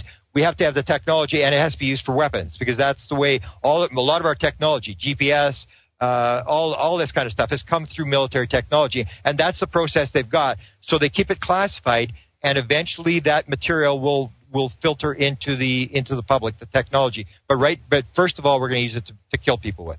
So how much time do you think we got then? I mean, like Red's question of the future of this and putting disclosure aside, which, so what? Yeah. Okay. So there's all these people like our groups and like the ones you were in there that are going out and making some sort of contact ourselves. Like, to me, that's growing at an exponential rate. Oh yeah. So what are we talking? 2 years, 5 years, 10 years? What do you think before? Well, it depends which group you're talking about. You're still going to have the group that's simply not going to believe it at any cost. Yeah. And that's the idea behind the gradual disclosure. And I've heard this from the government, and I've also heard this about the aliens, is that you always want to allow the skeptics to walk away. It's not where you're going to confront everybody, where worldviews start to shatter and people suddenly realize. Scientists are going to be the worst affected, because scientists are suddenly going to realize that almost everything they believe is wrong. The materialistic paradigm that runs the world is wrong. It's academia. So that's the thing, is you don't want to. You want people to walk away. So it's this gradual thing. So there's certain groups, like there's our groups, which are basically there already, who understand that this is for real and it's just a matter of time.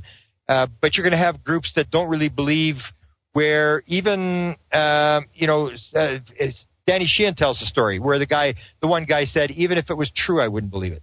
I mean, people who are, their vested interest were, like Max Planck said, science advances one funeral at a time. So whether it's disclosure, whether it's science, it's going to move very slowly, where it's just going to gradually, I think it's going to be like gay marriage or African-American rights and stuff like that, where it's just sort of going to happen, and people are, but the key thing of a disclosure by the aliens where they actually show the craft and stuff, I can't see that. I do know this portal thing, if it is what they describe, is really going to change things. Because if they do show Joe Furmich's portal, and they do show this operation of a portal, I think there's going to be some shakeup. I mean, people are going to be, because this is not a guy on the street. This is Joe Furmich, who's a big-time guy, who's got a lot of money, who's well-known in America.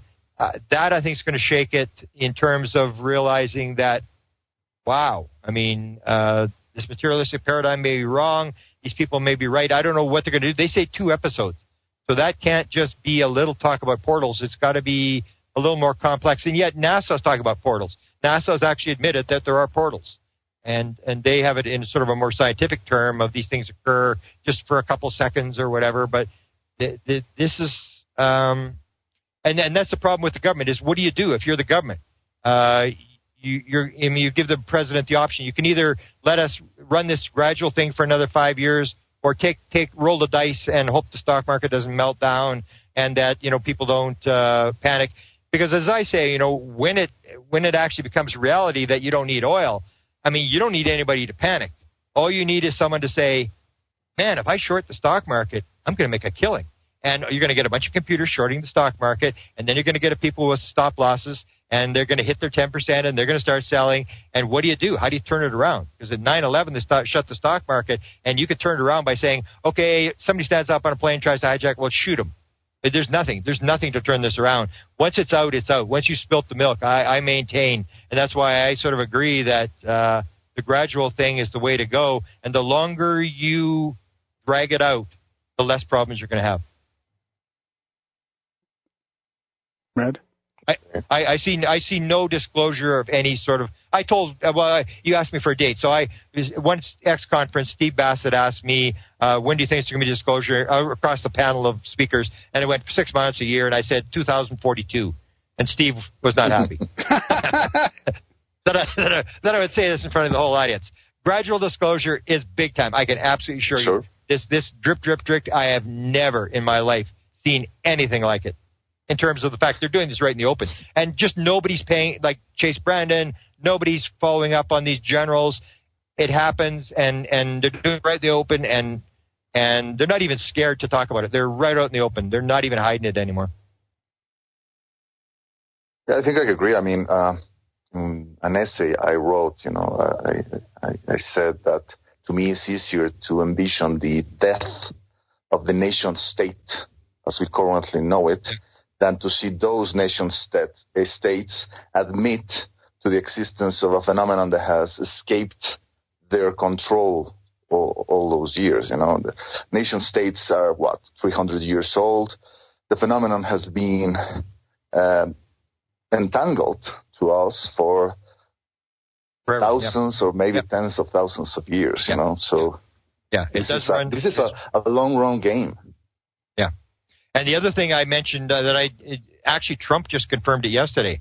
I'm doing these little 10-minute things. The one I wanted to do is I've done an article on it. Are aliens commies?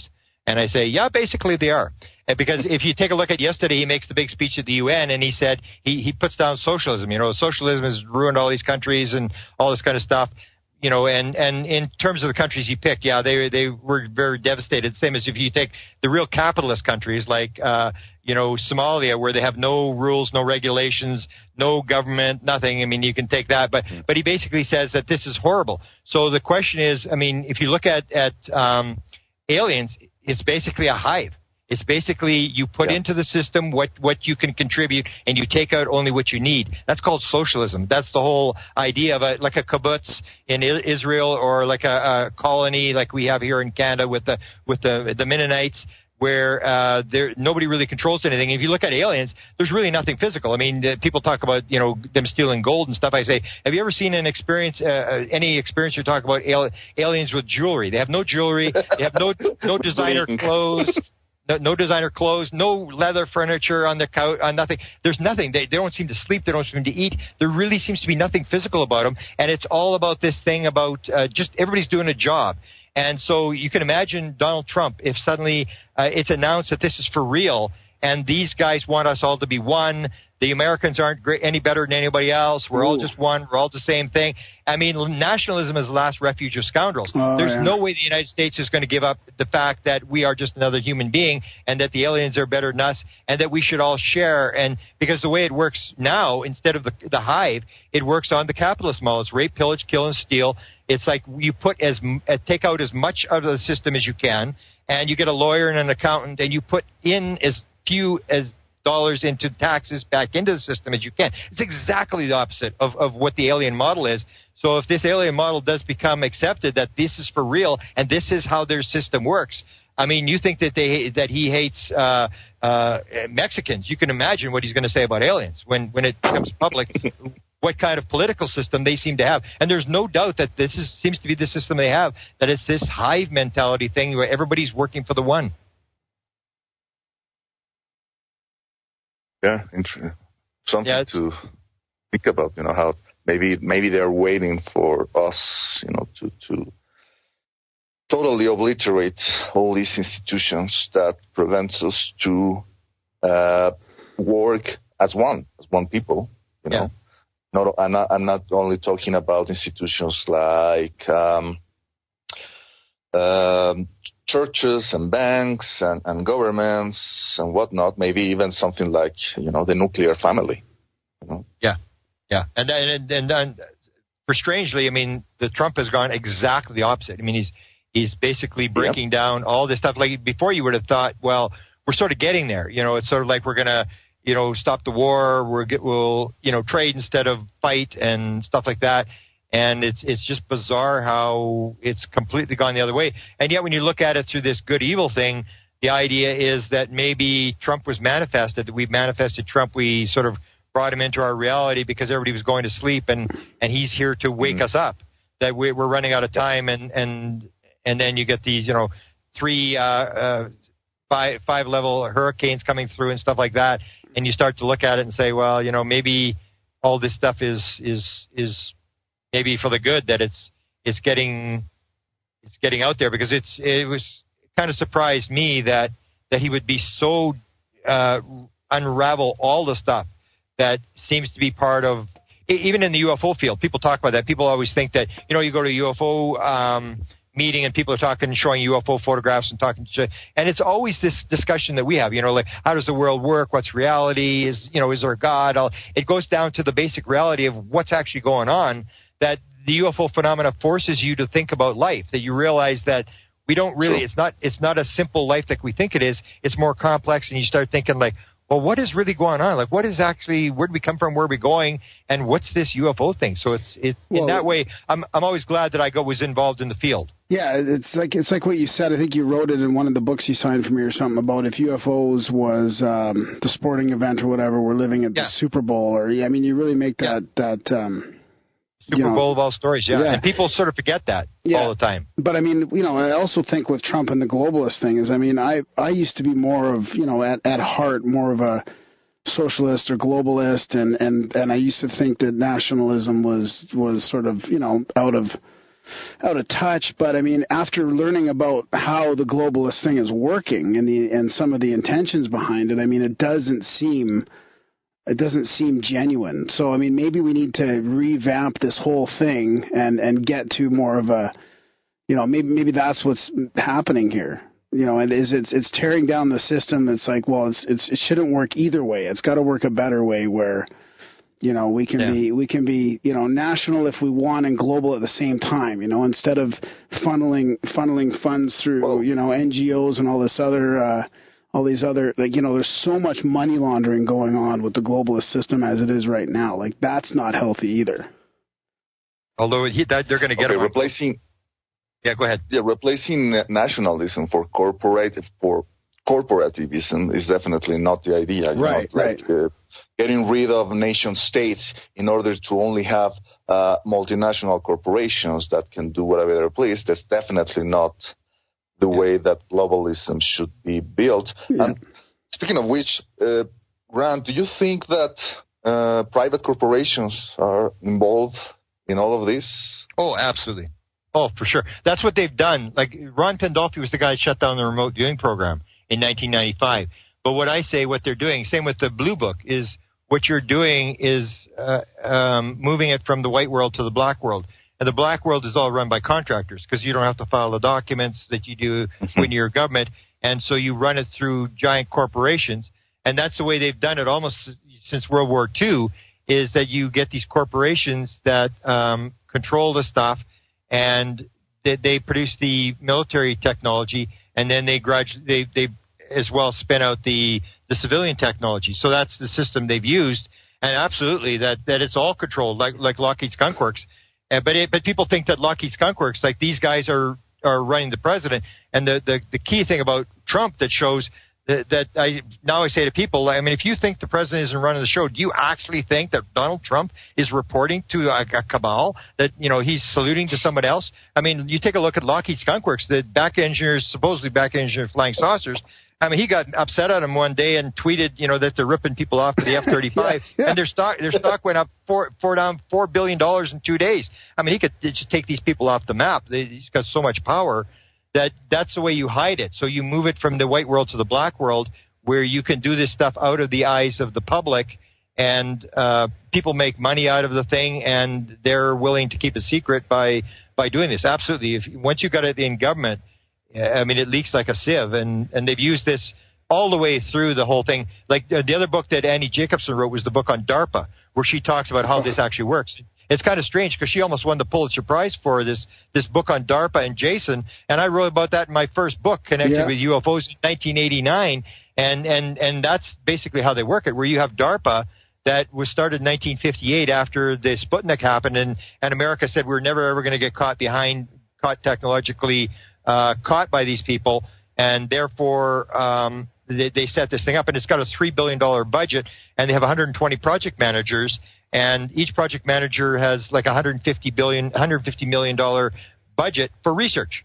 And they can sort of buy up a lab. So they can go into a lab and just buy up the lab and whatever research they're doing, or 2 or 3 labs, and they finance those labs, because that's how labs are financed in the United States. In their big science labs are all financed by the military, because that's the only place you can get the money. Department of Energy funds a lot of them, Yeah, and so they're beholden to these things, and so if you got $150 million budget and you got 120, I can absolutely guarantee you there's a couple of them who are working on free energy and UFOs, because that is their motto is we take science fiction and make it fact.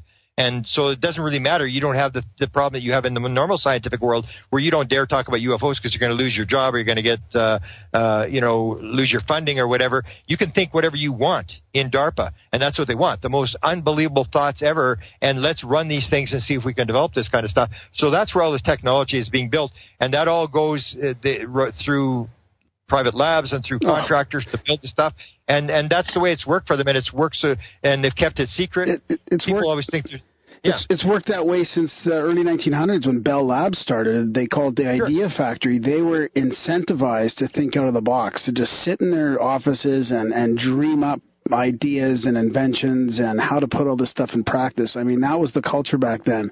They had thousands of scientists working in the early 1900s at Bell Labs developing shit. Out of curiosity. And you just protect them from the people laughing at them, and lots of people are as interested as you and I. They can see that if you look at the UFO phenomena, there could possibly be some technology there. These people all can't be lying. Yeah, it's fascinating. Yeah. It is, as I tell people, it is the biggest, if you understand what's going on, this is the biggest story of all times. And I always use the Wayne Dyer thing. I try to say thank you 3 times every day that I got to play in this story, rather than being some untouchable in the streets of Calcutta looking for something valuable enough to sell for food for tomorrow. I got to play in the biggest story of all times. And I think this is absolutely fantastic story, connected to the other stories that I think are very important, like lucid dreaming and the idea of consciousness. That this is the future of everything that is. It's just you'll start to understand how the world actually works. We just are making all sorts of bad assumptions about how things work, and the UFO thing has woke me up, and I'm sure it's woke up a lot of other people to realize, like, wow, this is an unbelievably magnificent universe. Yeah. So you talked about trying to get out of the field, but it doesn't sound like you can. I mean, are you gonna? So you got a couple other books to write. What are you gonna?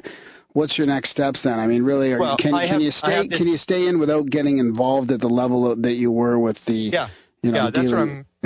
that's my plan. I'm planning to do the Shasta book, because it's very simple. Because I've got a lot of this stuff on tape, and I'll just transcribe the tapes and with these witnesses what they said, put that out, and then I've got the music book that came from the other message I got from an alien from Chris Bledsoe, and that book's been ready for a year and a half, and I still haven't released it. Now I got to give me a whole bunch more material, or what? Somebody who's actually really good at music said, started looking and gave me about 20 in 5 minutes. I'm like, you got it. And so they started giving me stuff. I said, okay, I'll update the book, and then we'll put it out. But the book I want to do is, there was another download I got which was this idea, this thing about reality. How does reality work?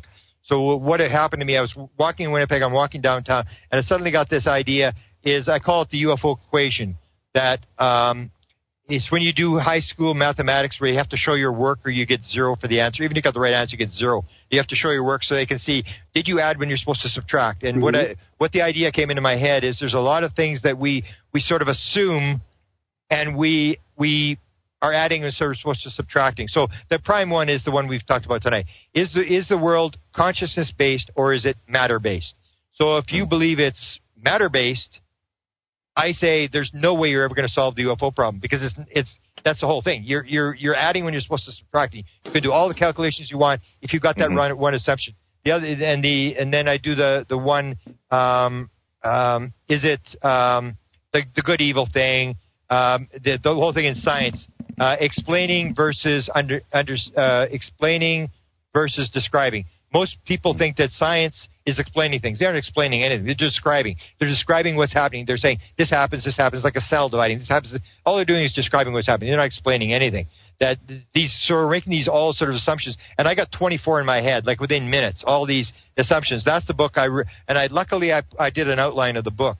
That's the book I really want to do because it has some key things that I think of, or even the thing about light versus darkness. People think there's light and darkness. No, there's only light. And the absence of light is darkness. Darkness is not a thing unto itself. It's just the absence of light. These sort of assumptions that when you start looking at things, these sort of core features of the universe and get them right, then everything sort of changes. And I got 24 of these in my head within a couple minutes. I remember it was kind of cold. I was sitting on this street, and I'm madly writing these things down as they came into my head. That's the book I'd really like to do. And that goes to this consciousness thing. When I had my consciousness download, that just fascinated me so much. Like the savant thing. I thought I even convinced Gaia to do a show on savants. That is the most amazing thing. These savants who can multiply 6-digit numbers in their heads and they can't button their shirts and stuff like that. Yeah, that might be the easiest way to prove it, really. Oh, that is just fascinating stuff. And in fact, there's a woman who wrote a famous book on savants. Is one of the people who's now dealing with Ron Pandolfi's wife. She was so fascinated with the story. She wanted to do a book with me, and I said, no, they know I'm doing the book with you. They're not going to talk to you, so go ahead. And she wrote for Scientific Today and New York Times, and so there's a couple of people on the inside who are working on this kind of stuff. But I want to do the core thing, what it's all about. It's related to UFOs. UFOs got me there. Is to start looking at how does the world really work. And because we basically, most people grow up, and like you go to university. Why do you go to university? Not to learn stuff, because you need the piece of paper, because you're going to make more money if you got a law degree or a PhD. And all you do is like, you repeat what they tell you to repeat. Nobody's really thinking. Nobody's really doing any analysis. So we've come on to a lot of stuff that isn't true, that's taught to us, and everybody just sort of accepts it. And some of these just popped into my head as, we got this wrong. Almost like the Mark Twain. You know, it's not the things that you don't know that kill you. It's the things you assume that are true that just ain't so. Yeah. And that's the book I'd really like to work on. But again, as I said, every time I try to get out, like the Hillary Clinton book, I got dragged back in. I was out, and then Hillary Clinton started talking about UFOs, and I had written like 60 or 70 pages on the Clintons and their involvement. So I did the Hillary Clinton book, thought I was out. And then, I got dragged in on the, when Tom DeLonge, because Tom DeLonge started talking about evil aliens. And I said, well, somebody's got to put the opposite story. I mean, if he puts out this thing and he's got all this power, everybody's going to believe aliens are evil and we're going to start launching nuclear weapons and stuff like this. And somebody's got to tell the other side of the story. Plus, I've seen it before. And that was the book. Is every year they've done this. Tom DeLonge, Walt Disney, Robert Emenegger, the Avery, they've done it over and over. They just keep playing the same story again. Chase Brandon, and it goes over and over again. And I said, I want to put them all in a book so everybody can actually have 1947, 1948, 1949. Wow. And you start looking and going like, oh, yeah, they are doing this every year. This is the same story. And the story gets out, it floats around, and then somebody yells, hoax, or Tom DeLonge's an idiot, or John Lear's an idiot, and everybody runs for the hills. Yeah, Area 51's a hoax. And as I point out in my lecture, Area 51 was on a flow chart in 1988, long before Area 51 broke. It was on the UFO Cover-Up Live documentary on a flowchart. And the same as the Parapsychology Research Unit under the DIA was on that flowchart in 1988. It was not declassified till 1995. So you can clearly see that they're leaking this kind of stuff, putting it out, as they do with every other story. They've leaked stories on everything else. It's the old idea that they tell the story, and it's like the victors write the history. So it's going to be their version. They know history's got to be written, and they want to write their version of history, how it all unfolded. Yeah. Wow, that's interesting. So, Red, do you have any last questions for Grant before we sort of start wrapping this up? I think the only question remaining is what brand of coffee do you buy, Grant? Because my God, I mean, we've been talking for 2.5 hours, and it feels like it's mind blowing. It's mind blowing. Well, that's why I say, like, when I got these 7-minute interviews, it's like, oh, give me a break. I drink McDonald's coffee. I make jokes. Me and Chris Bledsoe, the experiencer, we have this thing. We spend 3 times a day going to McDonald's drinking coffee. So that's the coffee I drink. No, I mean, I really appreciate you going around to all, talking about your experiences and then getting into the government stuff again and the consciousness aspect. Like, it's really a wealth of information, and it covers all the different areas. Yeah, it has been numerous different things. And that's why I feel privileged that I sort of got to do this, because almost everything that I did, I never decided to do it. I mean, the music book came from Chris Bledsoe phoning me up and saying, the aliens have a message for you, the message in the music. And the Clinton book happened because, I had done the Clinton thing, and she started talking. And the Shasta thing happened because I happened to be going, and this phone call came across on the cell phone in the middle of Nevada. Everything, my initial sighting. I mean, I didn't want to see a UFO. I had no intention of seeing a UFO. And the thing flies right in front of the car, and I'm going like, what's the chances this thing would fly right in front of the car? It was almost like, we need you to hear. We need you to do it, because I didn't go out, and then they get caught on the ground and allow a TV crew to catch them jumping off the ground.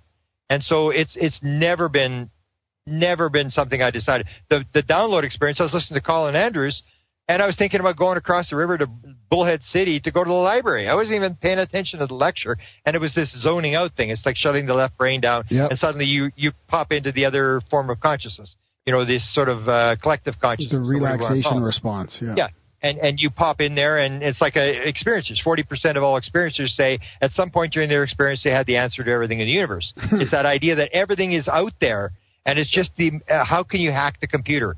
How can you get the password to get on the computer and get the answer? And that's where the UFO thing is. They've allowed people into this world and downloading stuff into people that this material is all out there, and there's a way to get it. But I never, almost anything I did, I never intended to do it. I was dragged into one rabbit hole after another. Yeah, wow. I mean, I know what you mean. I had my life-changing UFO experience. I got in contact with a couple of the ladies that I was with at the time, and it didn't even faze them. They were like, wow, we just chalked it up to too many beers or something like that, and they just forgot all about it. And I was just blown away. So it was really interesting for me to make that contact 20-something years later, and it's a completely different experience. Yeah. Yeah, it's almost like the obsession, where it's almost like that may be part of the plan, that people are in this field. It's like we always made the joke, because I've been in it for 42 years, and I remember people would quit, and they'd say, oh, this guy quit. And we'd all go, don't worry, he'll be back. It's like, everybody comes back. And it's true. It's like this obsession that you can't, and everybody has their family doesn't really believe them. Their friends really laugh at them and stuff like that. And people go, I don't really care, I mean, it's like this obsession. It's almost like they know how to do it. They know how to make you think and to make you decide that this is for real and get you obsessed in this sort of thing. Whereas the American military, it's like, why don't the aliens come down and actually just land on the White House lawn and tell us to go on? Because that's the American plan. We're going to go to Iraq, and we're going to give them Jesus and McDonald's and democracy, and we're going to tell them how to live their lives and stuff. And within, a couple of months, they're in a green zone where they only come out with huge armored personnel characters, because everybody's going to shoot them when the aliens know how to do it. They've probably done this 1,000 times on 1,000 different planets. They know exactly how to leak this story. Whereas we think that we just go in there and tell everybody how to live their lives. And that's why I always say to people, why the aliens don't come? Because they're not Santa Claus. They're doing something different. They're not here to give us anything or to, whatever. They're here it's all messaging. And it's indirect messaging, and it's making people obsessed with the thing. And you and I and all these people are the people who are carrying the message. For whatever reason we got dragged into it, we can't let it go, and we are the people who are raising the consciousness of the world. And when the consciousness gets high enough, then everybody's going to suddenly decide, this is pretty much for real, and everybody's going to go along with it. It's a gradual acclimatization. Yeah. Gradual acclimatization. Yep. Wow. So I Thanks. guess, Grant, thanks for coming on. And do you want to just mention again how people can contact you and stuff like that? Just at the end of the show here, White House. What was it? White House UFO. Yep. At gmail.com. Okay. And there's a meeting Friday. I'll probably be sending out the. They only announced the link a couple hours before. I don't know why they do that. Everything seems to have a sort of a weird plan to what they're doing, because it doesn't seem to be the way to advertise, to release the link about 3 hours before. So if they give me that, I'll give them that, and I'll actually update them on this disclosure, because last 2 weeks ago they lost the portal. Now Ron Pandolfi's wife is, what I'm told, yesterday by Dan, and I got the country confirmed by a friend who's in contact, is in Switzerland at this very moment, helping the Swiss to initiate a portal. Wow. So this is the kind of stuff. I mean, you can't make this stuff up. It's like science fiction. Oh, yeah, it's unbelievable. And they're doing this thing, and they're doing this thing right in the open. You can go on to these meetings, and you can ask her, were you in Switzerland doing a portal? Now, she may answer it, she may not. But this is the kind of stuff they're leaking, and it's just like, whether it's true or not, it's just so bizarre. It's like, and especially when you realize who these people are. They're not, some woman in, downtown, New York City. Sedona or something, yeah. Yeah. I mean, these are people in Washington, D.C. So is this every Friday then? Because this isn't going to come out. This isn't going to come. This is going to come out after this Friday's one. So. Yeah. Well, the people that want can get the link from me. Yeah. Okay. And they can attend. But I'm going to put on my White House UFO YouTube channel. Right. Okay. After. Okay. I'll post what happens there. Sometimes they're kind of boring meetings. Or the last meeting they got into, people were talking about their UFO sightings and stuff, and I'm going like, come on, I've got all these first-time people that I've talked these people into coming. This is the greatest thing. And quit goofing around. Quit, doing all this. Get to the portal. So I think, get to the portals. I don't want to see people's UFO sightings. You can have other meetings. I mean, especially when you have these high-level people. Yeah, and people have a chance to ask them questions. So that's the thing I think is most important, to sort of watch this story. And I do have some high-level people who are watching this story unfold. And so if you get up this, I do updates where I basically say, this is the latest thing to happen. You don't even have to go to meetings. There's stuff happening every day. It's the most bizarre story ever. Okay, good. And then how do people buy your book, your Charlie Red Star book? Just go to my Amazon, put my name in Amazon.com, and my website, my author page will come up there. Yeah. And it's all there. So. All righty. Well, thanks so much for coming on again and for spending so much time with us. And if you're thanks for your interest. Yeah, and if you're in Calgary, swing by and we'll go meditate under the stars one day with a group of people. Yeah, I was just there a couple of weeks ago, coming back from Shasta, but we were zipping through. So I was supposed to do the Dowsing Society there. Oh yeah, and there's a big music group that wants me. There's apparently a huge music group. They're interested in my download music stuff. Oh, that's fantastic. That I guess they've had some experiences, and I heard it was maybe 50 people or something. So. We'll do that. We'll do yours, and we'll do these two people, and it pays off to make the 13-hour trip from Winnipeg over there, and we'll get together and we'll do a skywatch. Right on, buddy. And you make them land. I need them in the bush. Okay, thanks. All right, buddy. Okay, talk to you soon, Grant. Okay, thanks a lot. Okay, bye. Bye. Bye-bye. All right, Red, I think we're still recording. Okay. Are you still there? Yeah. Right on. Well, what did you think about that? My mind is wobbling. Well, it was an incredibly stimulating conversation with Grant Cameron. Obviously, everybody who has listened to this, knows that the conversation went all over the place, and I think that's fine. Yep. That's cool. Obviously, there were moments in which I would have wished him to slow down and let's delve a little bit deeper about this thing with the Rama guys and these what's the name of the alien?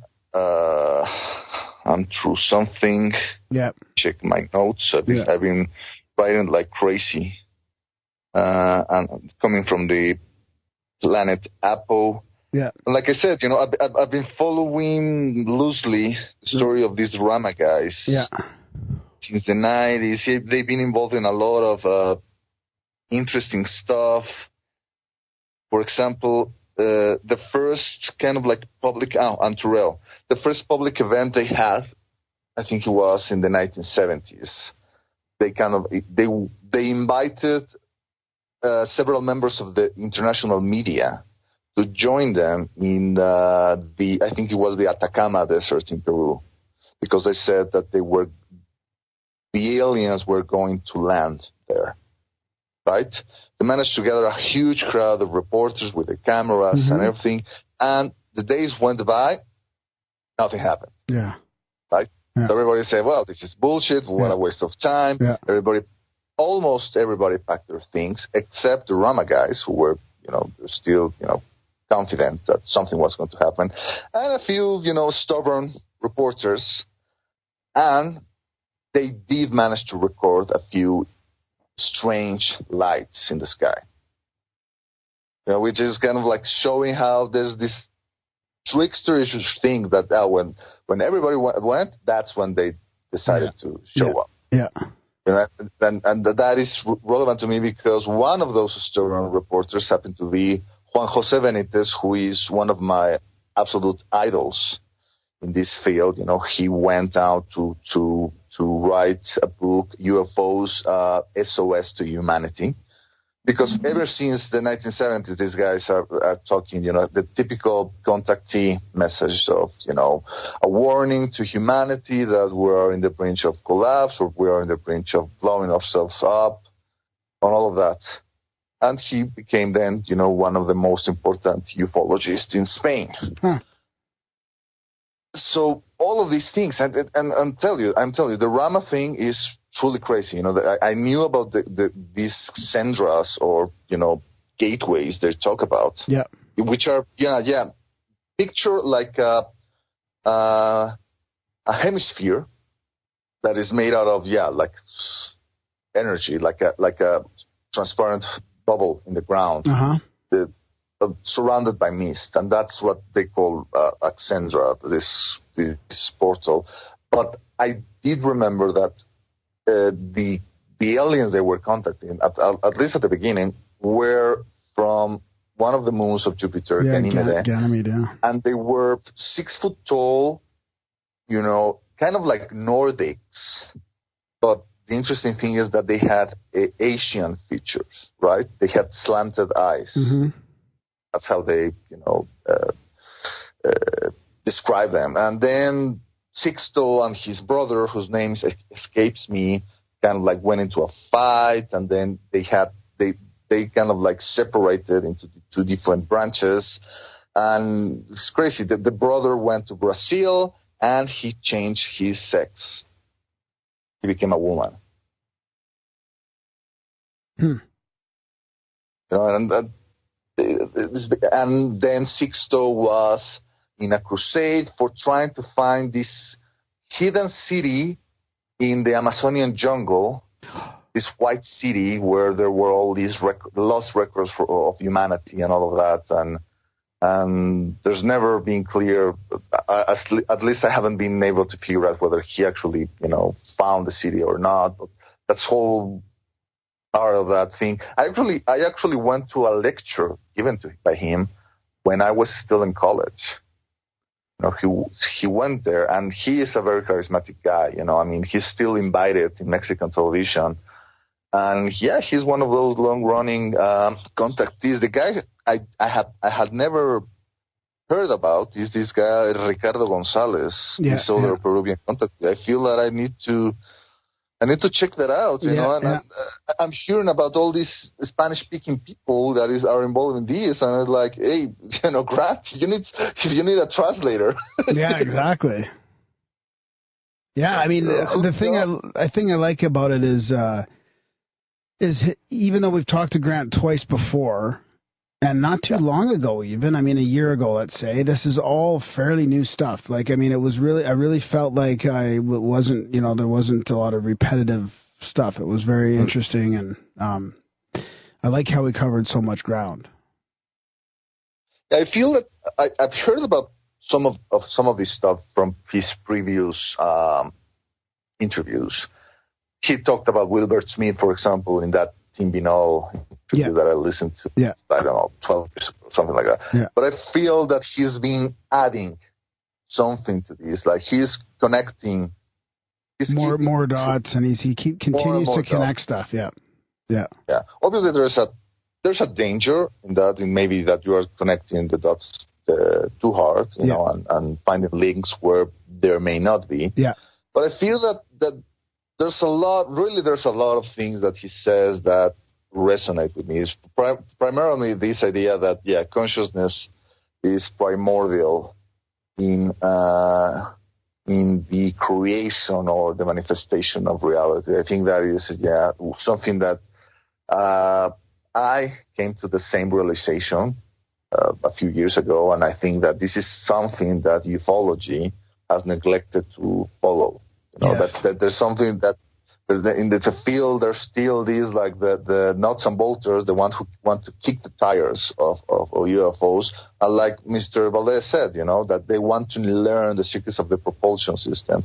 And then there are the love and light guys, you know, or how they are mocked by the nuts and bolters, who are thinking, saying, oh, well, there's consciousness and there's all these things. And obviously there are things about the love and light argument that I have a hard time accepting, like, well, crystals and, you know, raising your vibrations and all these new age that, you know, that's going to be science soon. I mean, you know, I feel like, I feel like there's something to maybe, that. You know? Sure. Maybe. Or maybe there are things that maybe they're going too much in a direction that is not really that productive or something. Yeah, but, I know. But I definitely think that the love and light guy is by saying, hey, we have to take consciousness into consideration. I am totally on board with that. Yeah.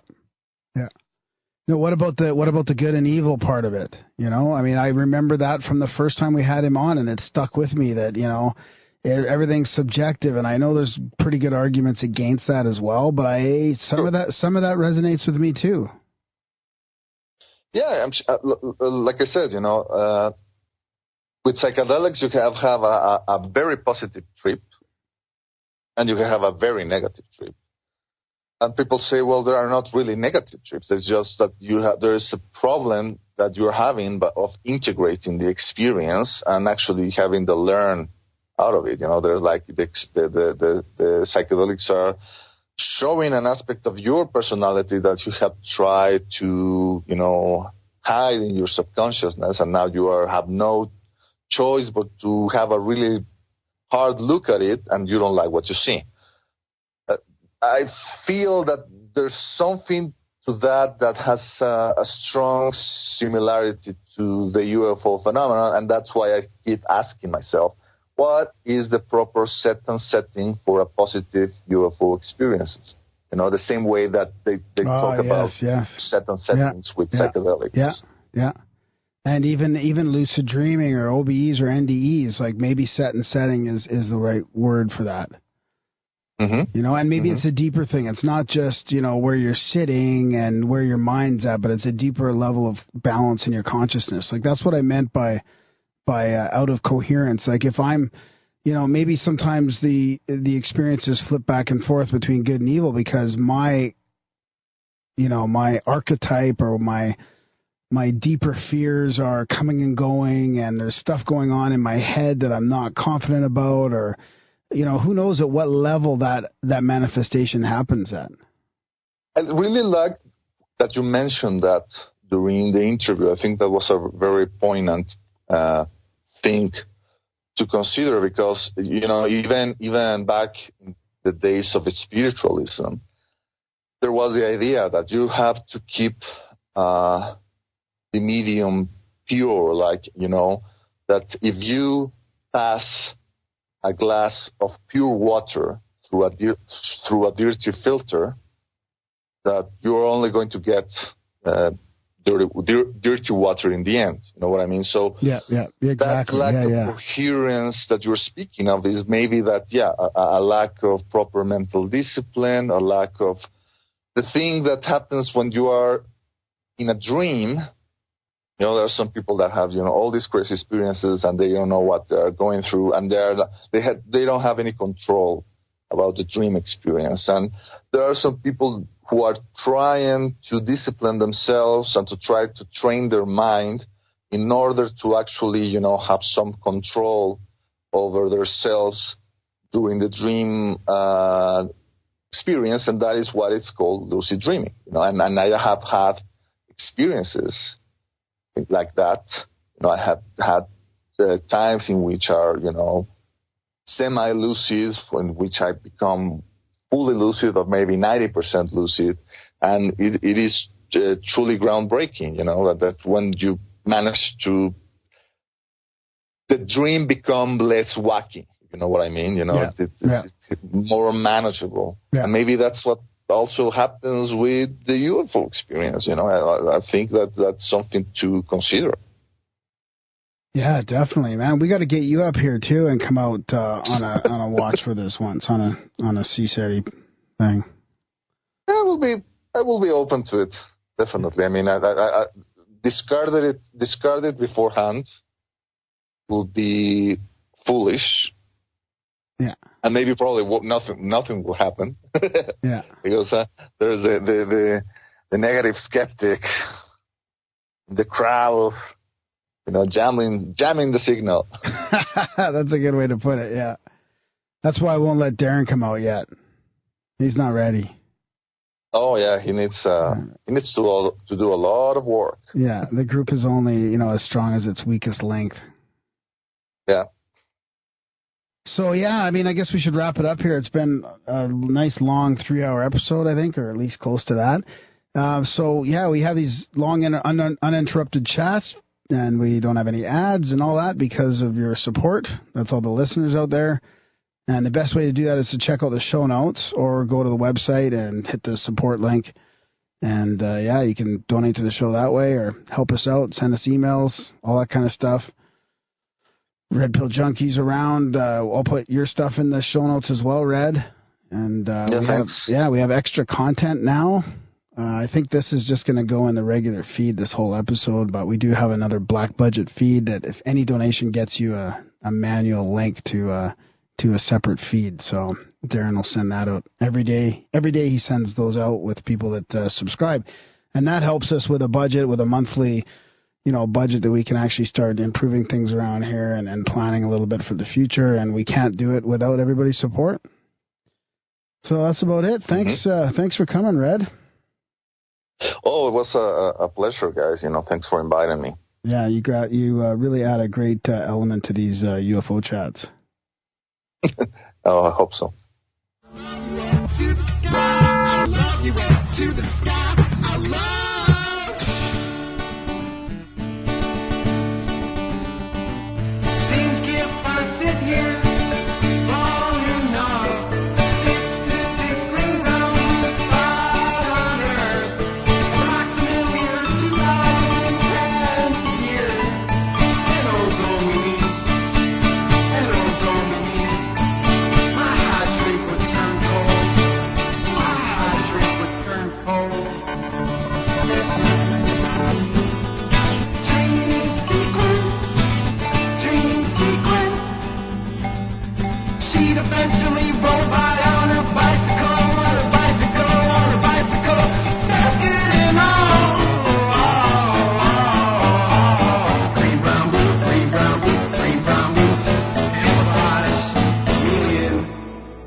Woke up this morning, feeling awful.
questions. Big head. Woke up this morning and all my blues was dead and gone.